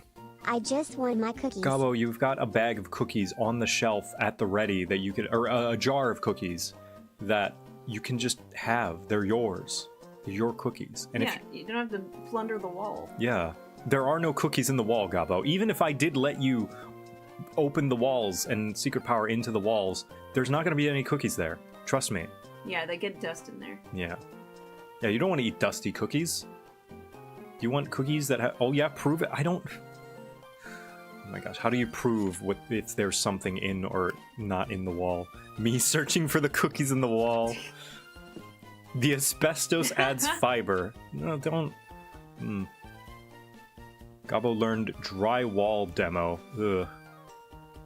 Gabo learned sledgehammer. Ugh. Check messages while we wait for my wife. See what I got. I can't believe Crobat. We already got Crobat. Yeah, it's a... Race. Friendship evolutions are quick like that. I found no cookies in the wall, just a lot of cotton candy. Gabo, no, that's insulation! It happened again. Oh, what happened? Look. Oh no! Another one. For context, Echo has grown the giantest fucking zucchinis ever. She forgot. It's hiding from me. She forgot to pluck them, so And now then they're the too big. rain, it hides in the grass. Yep. Here, we're on TV. Just What? we're on TV. On the TV. I was gonna say you're too enchanted by your zucchinis, which I I'm understand. gonna go throw this in the can. Okay. Make zucchini pasta. The problem is with the big one we can't, because its rind is too thick and hard. There's the biggest one is like it's big, like bigger than my head. It makes a very good book rest. Yeah. That's why you gotta pluck them when they're like hand-sized. Good job, chat. Are you proud of yourself? Are you so proud? Yeah. I'll probably make zucchini bread. Yes. There is such a okay. thing? Yes. Whoa. It's kind of like banana bread, but it's more like muffin-y. It's more savory. Oh. So you can eat it with butter and stuff. What? Yeah. We're on TV. Chat's being a child right now because I said we have a big and hard zucchini. Great. Anyway, today we're on TV. We turned our lens on the trainer Browboy. There's something about this trainer that's piqued our interest. The best way to determine how strong a trainer is? Well, the fastest way is to battle, and so we began our investigation. We fucking lost. That's how we ended up in battle with Browboy. In a dominating performance, we were flattened, rolled up, and tossed aside. Browboy is ruthlessly strong. Here's our impressions after having battled our featured trainer. I lost confidence in myself as a result of our encounter. We were beaten before we could launch a single attack. In spite of that, Browboy's battles are worth seeing. I recommend confident trainers to challenge Browboy. This is his address, this is his phone number, Here's his IP, here's his not coordinates. bad. this is his social security number. After our battle, we asked Browboy for a succinct summary. The trainer replied, battle. Browboy's Pokemon Linoon and Marshtomp. And battle. That's deep. There's deep significance behind that quote. It's no surprise. A good trainer has good things to say. That's all for today. See you again on our next broadcast. Why are you such a strong trainer? Battle. I mean, real. Yeah. True. Why did the plans ever day I grew out the flowers. You gave me lots of berries too. You can have it? Oh, Thank you. raspberry. I'm gonna try really hard and make berries in different colors. I hope you try hard too. Thank you. Okay, sweet. Raspberries, nice. Oranberries. I'm going back to the zucchini thing because you're picking berries. What if I just let one go? See how big it gets? Just see how big it can get. I encourage that. I think just let it go to like full hardness. Maybe. If you don't plan to eat it. And then I can get the seeds too. Oh yeah, there you go. Yeah, I think Let it go the until it's next as big one. as Muffin. Yeah. Or until she realizes it's there and tries to eat it, because she will. Yeah. I think she did grab one and bring it inside the other day. It was one of the good small ones. She tried to bite it, and I had to take it from her. And then I couldn't give it to her because then she thinks that she's allowed to take a little tasty treat from my garden. Whoa. Oh, another cool trainer. Cool trainer. Brooke. Wingo. No! It's fine. It's just a Wingle. I'll send Fi. Flashbacks. It's fine. It's even intimidated. Fi. Kill him with prejudice. Fi, eat this bird. Good Nice. job, Fi. Swallowed him whole. I think it's just every Wingull is kind of on site, right? Yeah, Yeah. pretty much. Wingle can learn Shockwave. That's crazy. Nice. Fi sweep. Fi sweep. Good job, Cammy. So Cammy is... 19. Yeah, just looking at her stats. She is going to be mostly... Well, physical and special. Could you look up Numal base stats? Cammy wants her magnitude? Hell Magnitude, yeah, alright. We love some Gamba. Should swap out Growl.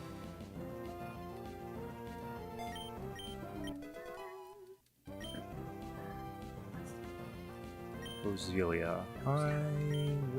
I think I'm actually fine with Fi against Roselia. Yeah. Does the flying type cancel it out? Yeah, it does. Okay. Base. Oh, Stun Spore though. It's annoying. 305, I think. But like the distribution. Let's see. Normally HP 60, attack 60, defense 40, special attack 65, special defense 45, speed 35. Ooh, don't like that. Oh, is this what they call the Hoenn Special? I think I've heard of this. The Hoenn Special is lots of Pokemon in Hoenn are they have. Oh, we've been raided. Whoa! Hi. Special effect team, thank you for the raid. Thank you. Can Gyarados learn Hyper Beam? I think it can. Welcome. We're playing Nuzlocke, Pokemon Emerald. Yeah, we are on our way to Lava Ridge Town. We have 3 gym badges. We've only lost 1 Pokemon so far. Our Weed 42067. Yeah, which was Precious onion. a little oddish. Yeah. I love Nuzlocke. Yeah, me too. Oh, something new on the TV again. Oh, okay. We are the Pokemon Fan Club. We're on the air. On this program, we get your opinions and I shout them out on your behalf. Isn't it a fantastic program concept? Today, we bring you this report from our reporter who we sent out to the Pokemon Fan Club. So, just who is today's featured Pokemon fan? Browboy! So, let's hear what Browboy has to say about Swaggerth the Marshtomp. And I will shout those words of love out loud on the TV. Hoo-ha! Let's shout! We asked Browboy, when you first laid eyes on your Marshtomp, what was your initial thought? Huge power! Yeah, that's a mighty fine shout! Doesn't it bring back memories of those days long gone by? Oh, there's still more. Let's check it out. Let me see now. We asked Browboy, what do Pokemon mean to you? Ball! Bravo! That's the best shout I've had all day. Ball! It makes me want to shout it out loud again and again. Now that we've had a great shout, it's time to say goodbye until next time. So let's all have one last shout, all together now. Ball! Wow, the people in Pokemon are so weird. They really have nothing better to like put on TV. Yeah, pretty much. You know what's funny? This is just small town news. Yeah, pretty much. This is exactly what it. Ooh, What new small- Ooh, new route. New route. Ooh. So what's available in this route? Look up Emerald Route 113. On it. And while you do that, I'm going to finish my thought. So there's this thing notoriously by the fan base known as the Hoenn Special, where there's a lot of Pokemon that have decent high offensive stats, but a low speed, so they never get a chance to use that offense because they're slow, and because they don't have a lot of defense, they'll die before they get a chance to use it. Cool. So, Numel seems to be one of those. So, we have available here Sandshrew, Slugma, Skarmory, and Spinda. Ooh, a Skarmory would be good. Skarmory is really good. So, Spinda would not be good. Slugma would not be good. We've got a Slugma already, So we could do Claws. we could do Claws, yeah. So, fingers crossed for Skarmy. Skarm. Ah, Spinda. Okay, well, we get the Spinda, I guess. The backup normal type. We can name him Samojo Samojo! for sacrifice. Yes. Fun fact about Spinda. That was That'll kill it. Well, that was a crit. Uh-huh. So if I just don't crit. Don't. Okay. Don't. Fun fact about Spinda, its little spots can be... It has two little spots that can be oriented various different ways, and I think it has, like, about, like, 10,000 variations it can be. It has a Lord. lot. The Spot Pokemon. It is distinguished by a pattern of spots that is always different.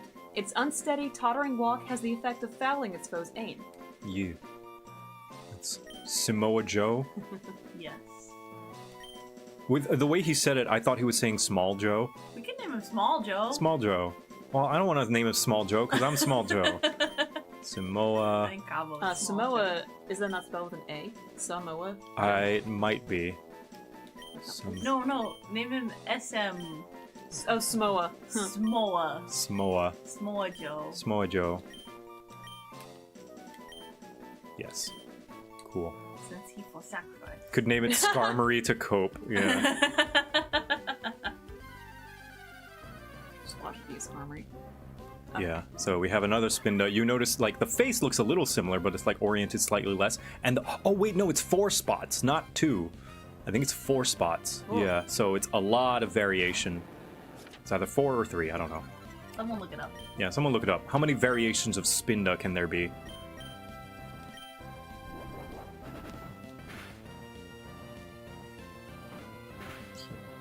Muffin just made a cow noise. Muffin's being a cow.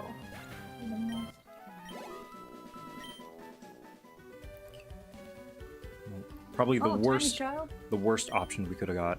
It's fun walking through the volcano's ashes on the ground and grass. You're gonna get lung cancer, You can see where you walked. It's really neat. You kid. can also just do that by looking over your shoulder. Yeah. Let's go do that at the beach. You can see your footprints there too. Somebody said you can have about 4 million Spinda patterns. Wow. Can you guess why it's so cool around here? Probably because the sun is blotted out by the ash in the air. No, it's because I'm here. Oh, okay, cool. Thanks, Jalen. Yeah. Self-confidence is cool. Oh, I'm jealous of Trapinch. him. Oh, When having we a, get into that desert, yeah, having a Trapinch would be nice. Ooh, Hypercutter. Hypercutter. Makes it so that it can't lose attack. Trapinch is an anteater, right? Or Yes. not, a termite. There we go. I think something like that. Oh, that's 4 billion. Never mind. 4 billion variations of Spinda. there's no way. I don't know. I think they're making up What numbers. is it that the spots rotate? Like each individual one? Each can be positioned differently on the face randomly, in like even by a singular pixel. Good job, kid. Oh, that stinks. That's okay, kid. $3.04. Thanks. You stole his pocket check. Oh, I'm so sorry. There's a lump up there in the ash. Hello, Spinda. This one's got a spot on its mouth. Okay, so yeah, if it's 4 spots, then yeah, that's a lot of combinations. What if they all just lay it on top of each other? Yeah. Make a single spot. Single. I think that's possible. I definitely think that's one of the I mean, that possibilities. was like, that's why you thought it was 3, is because those Yeah, two were we're overlapping. very close to each other, yeah. Yay. Lump. Lump, What is you? Like muffin. There's a. Do you see that child hiding? Oh, yeah. Found one ether. Nice. Cool. Yeah, child, what are you doing? We see you. Up. Oh. Thanks for finding me, but we still have to battle. Oh. Oh, there was a person there. Yeah. Were you maybe in the middle of gathering volcanic ashes? No. I hope that other guy doesn't block me in. Oh, the fewest spots a Spinda can visibly have is The 1. fewest spots a Spinda can visibly have is 1. The sprite's leftmost spots can land entirely off the sprite, while the rightmost spots cannot, but instead can entirely overlap. Yeah, that would make sense. Let's do... I'm pretty sure Baltoy is a psychic type, so let's try Bite. And... Oh, can you do soot bag? Soot Bag. I think so. Eventually. Mudshot. I don't remember what it's. I don't remember the purpose of like having it and collecting ashes, but it is. I think coughing has levitate, right? Maybe. Let's try it. Whoa. Fantastic. Yes, it does. Okay. Stupid. Missed his rock too. If it knows Rock Tomb, I should probably swap out Fear to... No, not Cannon. Box Ball. So let's do this. That coughing sprite looks unhinged. Yeah, it looks crazy eyes. Like he's plotting something. No, that's scheming. Now, scheming looks different. That's definitely plotting.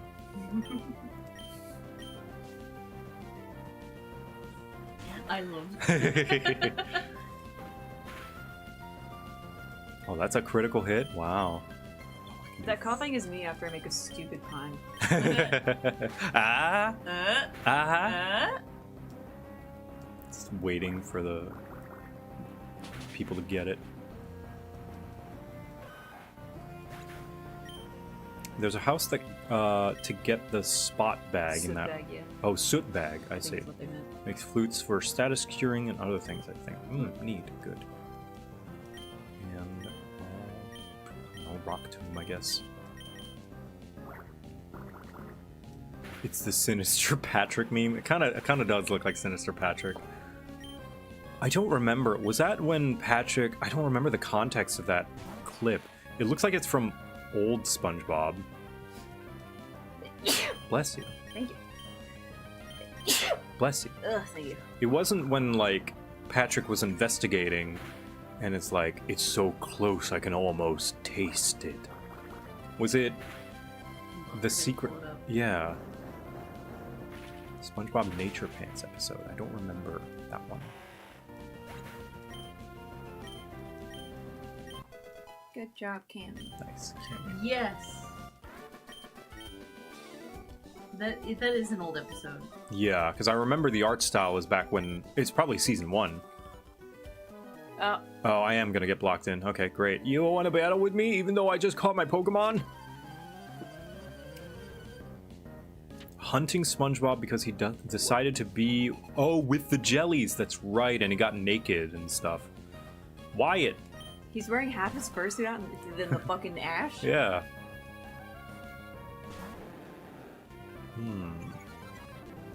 I'm so excited. I practically on Saturday. Nice.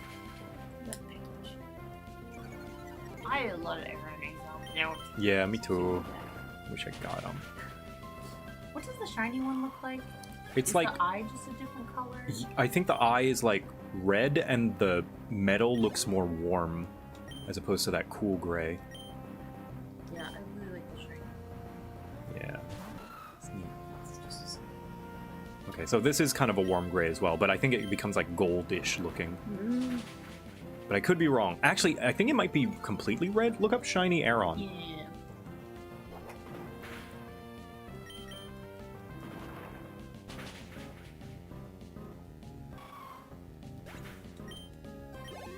I either remember it being actually kind of cool or super ugly, which are the So it's got a red eye, and then the undercarriage part is. Oh, it's more- green. Oh, it's Ooh. Christmas. It's a little Christmassy. Okay. He's In a weed. Pokemon Go, I never noticed that. Weed Aaron. I just like the red eyes. Yeah. Super repel. Blue to red. Gotcha. We go up and around. To Oh, get yeah, that- yeah, yeah. Good idea. The lump. Lump. Nugget! Nugget. We can sell that. Go. Let me see where Aaron can be caught. I just realized I forgot my pills. Get your pills. Take those pills. Pills. Pills. Oh, there he is. Where can he be found? Okay. Whoa, okay. In the fucking Oh, water? I think... I think that was the cave where we could... The only other cave we could have got him, but we got Box Bog. I believe so. Maybe? Route 106? Maybe? Maybe not. That's in the water. Oh, yeah. Well, yeah, you're right. I think where we were was Dewford Town, in the Dewford Town cave. So maybe, I don't know, we might get a chance. Maybe there's some grass. Up in the corner. Lotad, Lotad. the lily pad Pokemon. Oh, thank you for the pets. Slug'em. So Kate recently beat Shadowbringers. By recently, we mean Last night, at yeah. like 2 a.m. Yeah. I have not. Yes. It was so good. Yes. We can. I feel like this is the Pokemon, and I don't want to just talk for an extended period of time with something that Echo can't really take part in. That's true. That's true. So tomorrow, maybe Glamour Contest, we can yap about it. Okay.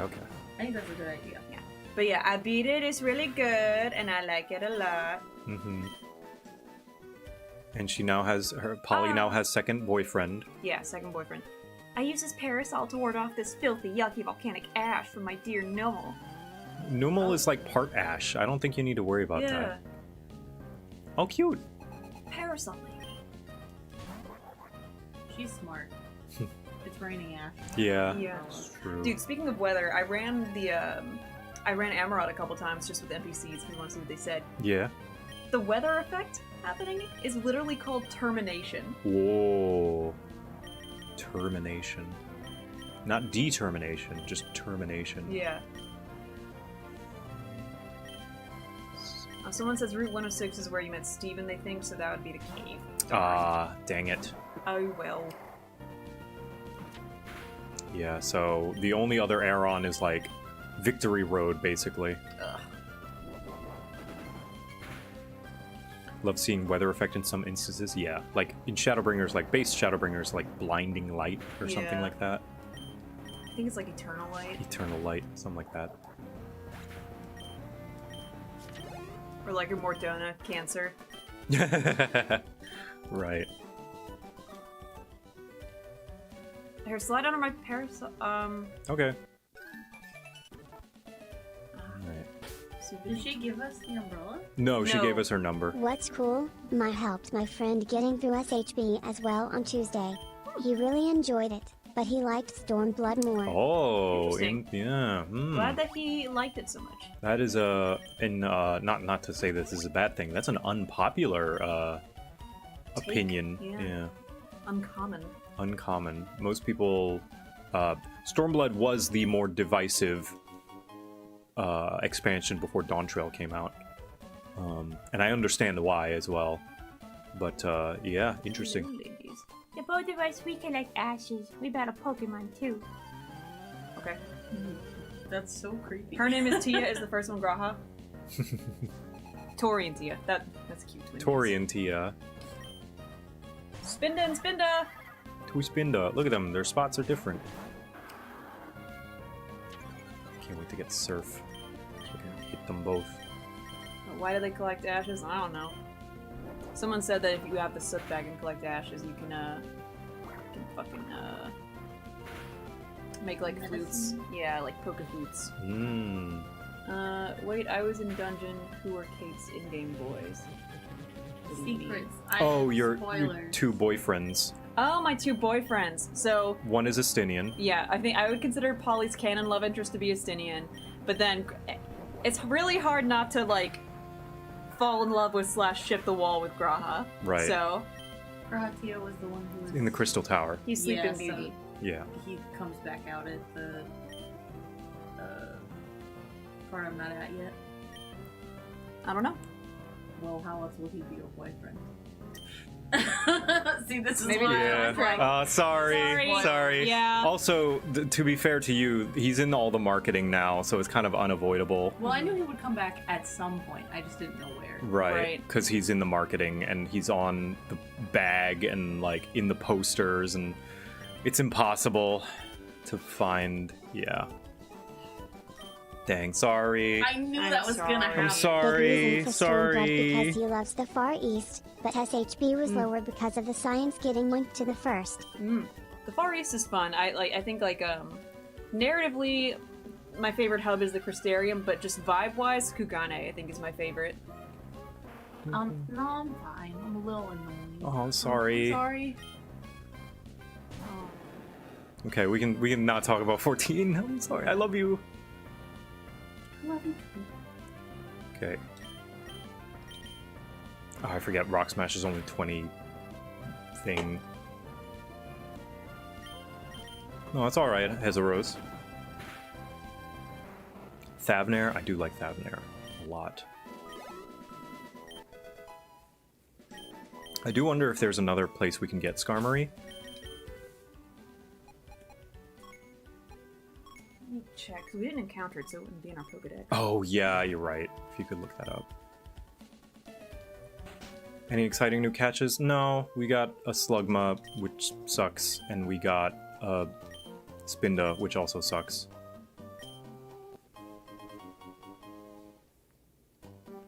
If I remember, this is the only place. That sucks.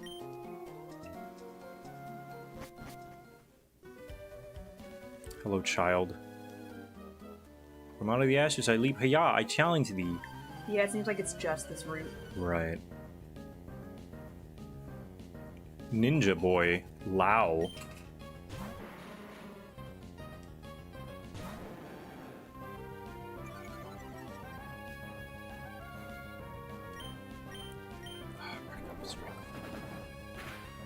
Can we get... Where's Lava Ridge Town? How are we not there yet? I don't know. It's the ways away, I guess. And why do they choose to I live don't here? like the way the government works there, but the architecture makes me want to live in Ishgard. Yeah.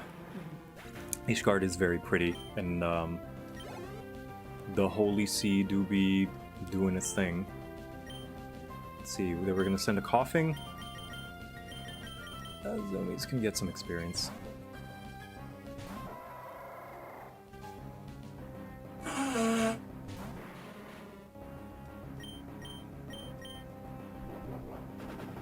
Do you remember this route feeling long when I played this game? Yeah, it doesn't seem like it...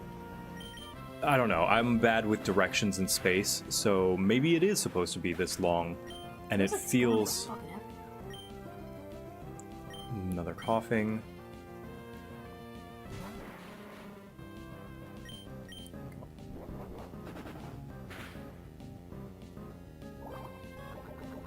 He's on poison. Great. Fantastic. It's both long and filled with trainers, so at least it'll be lots of XP.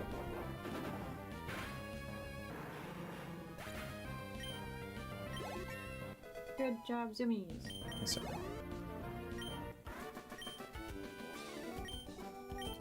Cool. Thank you for the $2. Yep, put your name, put your number in my phone. I want your fucking phone number. Glasswork. Oh, here we go. This is the person who can We make... should unpoison our Zoomies. Why? Oh, true. Why would I do that? You're right.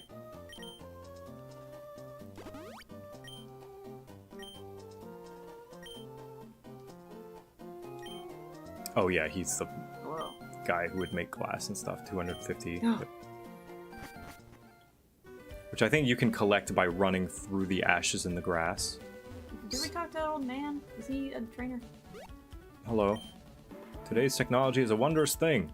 Take this volcanic ash here. It can be fashioned into glass. Cool. Thank. Oh, Oh, It's Benjamin. I don't know who Fuck you are. You? Yep. Yeah, yep. You probably... He's a triathlete. Cool. Thank you. It's probably, yeah, the guy that was running on Cycling Road or something. Yeah, I think I remember now. This is where Repel could be useful, is we could run through the ash and collect ashes. A volcano's eruption is proof that the Earth is alive. I mean, other things can prove as well.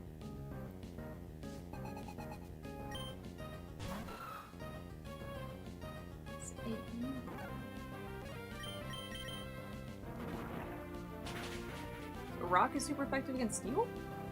No, it's fighting type. Rock Smash is fighting. Oh. Yeah. Fighting is super effective against steel? Yes, it is.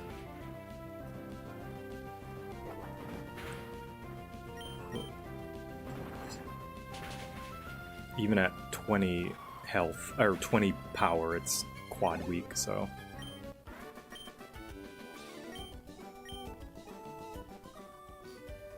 Use a Master Ball. Firstly, I don't have one. Secondly, that's another trainer's Pokemon. Double Team.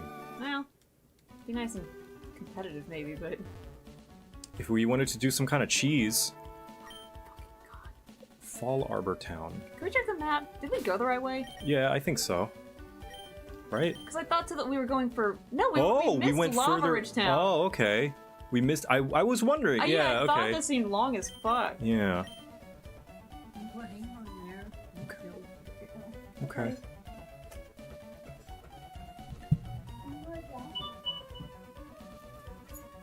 I'm gonna be right back, chat. Gabo, keep them company.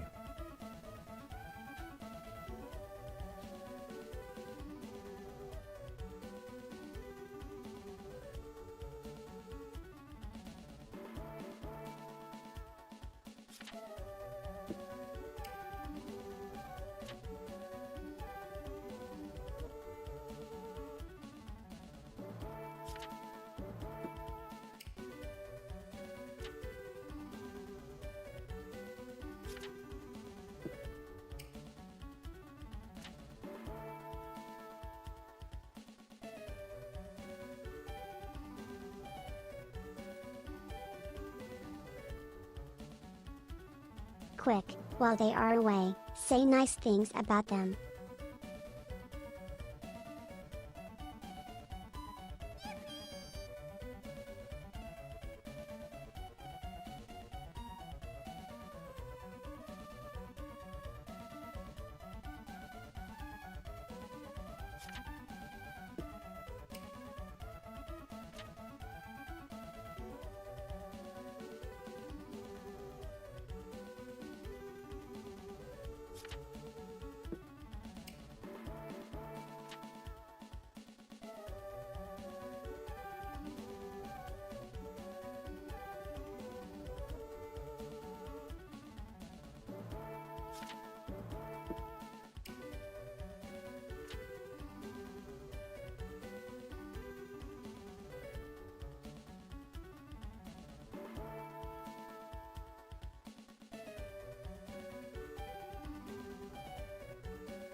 So Malema, do Malema, you assuming I'm a human, what I gotta do to get it through to you? I'm superhuman? Innovative, and I'm made of rubber, so that anything you say is ricocheting off of me and it'll glue to you, and I'm devastating, more than ever demonstrating how to give a motherfucking audience a feeling like it's levitating, never fading.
I appear to have blacked out.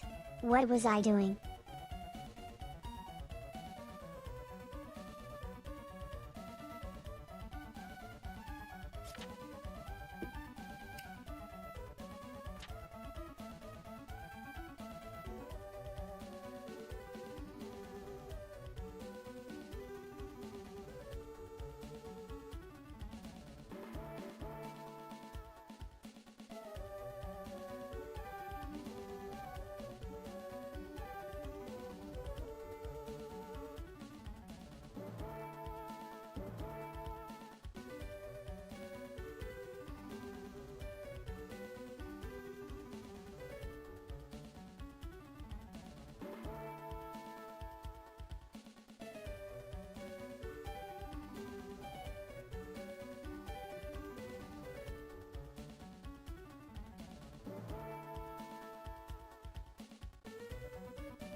Gabo's favorite Pokemon is Sableye because he likes jam cookies.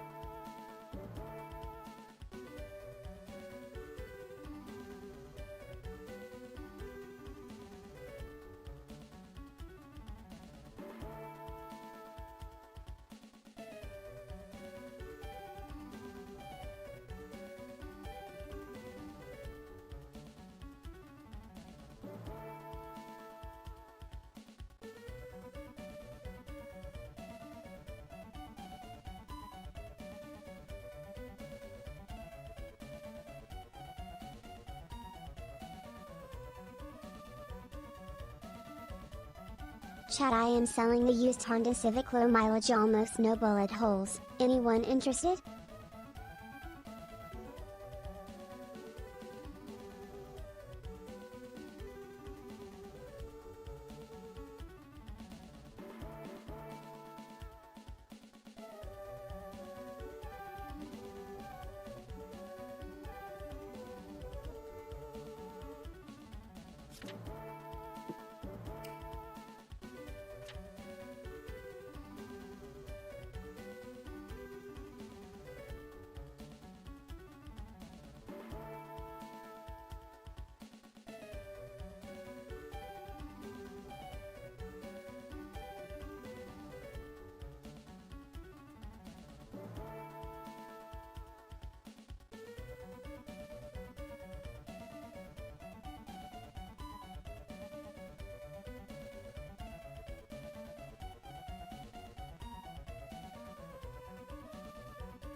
Young Gob, there's no need to feel down. I say, young Gob, pick yourself off the ground.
Hello? Hello, hello?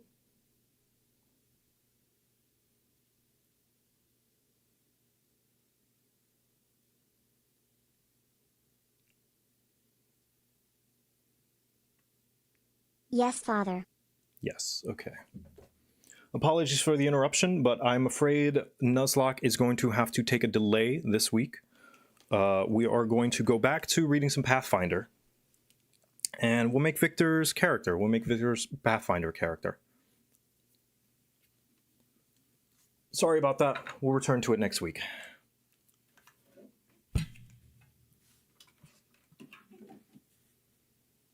Yeah. Apologies if anyone was looking forward to more Nuzlocke.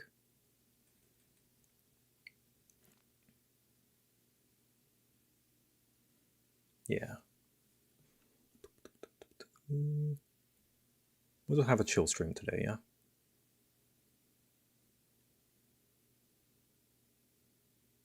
Oh, I forgot to fucking save.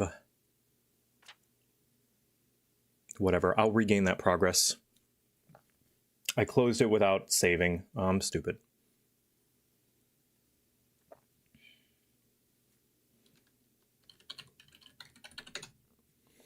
Do you own that scarf IRL? Maybe not this specific one in this shape, but I do have a couple of yellow scarves. Hope everything's okay. If they're not, they will be okay. Yeah. Basically, me and Kate spoiled something in 14. And that was bad, but shit happens.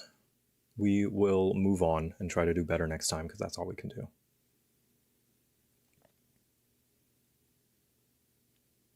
One sec, let me close my door.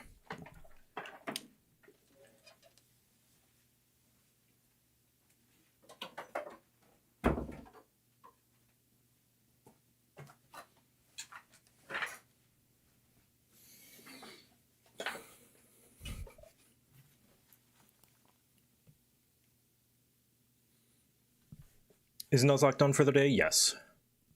Let me change the category. We're going to change back to Pathfinder.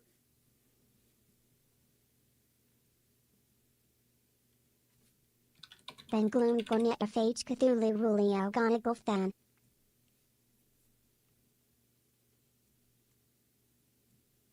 Yeah, we'll be okay.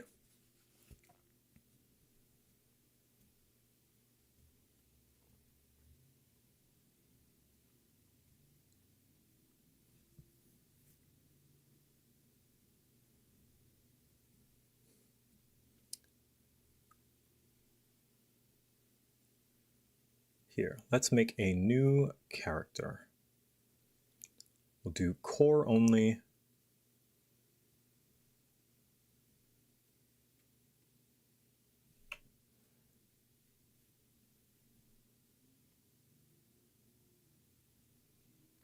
Actually, I think I'm going to make the executive decision. I believe I am also emotionally compromised. And I don't think it would be right for me to stream in the emotional state that I am. So I do apologize for those who were looking forward to more 11 today. I know I have a limited time to cover each MMO. So that does mean that I'm not going to be giving as much time to it as I wanted to compared to Guild Wars and RuneScape. So for that I apologize, and for that I apologize for those who are looking forward to more of the stream today in the subathon. But shit happens, we're all human, and I think it wouldn't be right to me. It would be a disservice to you guys, and it would be a disservice to myself and my family in my home if I tried to pretend that I wasn't human. So that's what I'm gonna do. Let's try and find someone to raid. That was my attempt to try and, you know, the show must go on. but sometimes taking care of oneself is more important, and taking care of one's family is more important. So I'm gonna go do that. Let's raid. That well. He didn't really like do. Let's raid Fume. Fume's playing Final Fantasy right now. We'll give her a lot of love. She has played up to Heaven's Ward, base Heaven's Ward, not beaten it, but she started a new game with the free trial.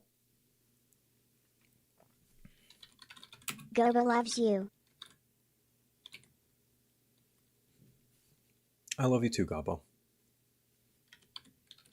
No spoilers. Learn from our mistake. Say nothing, all right? You have a wonderful day, and be kind to each other.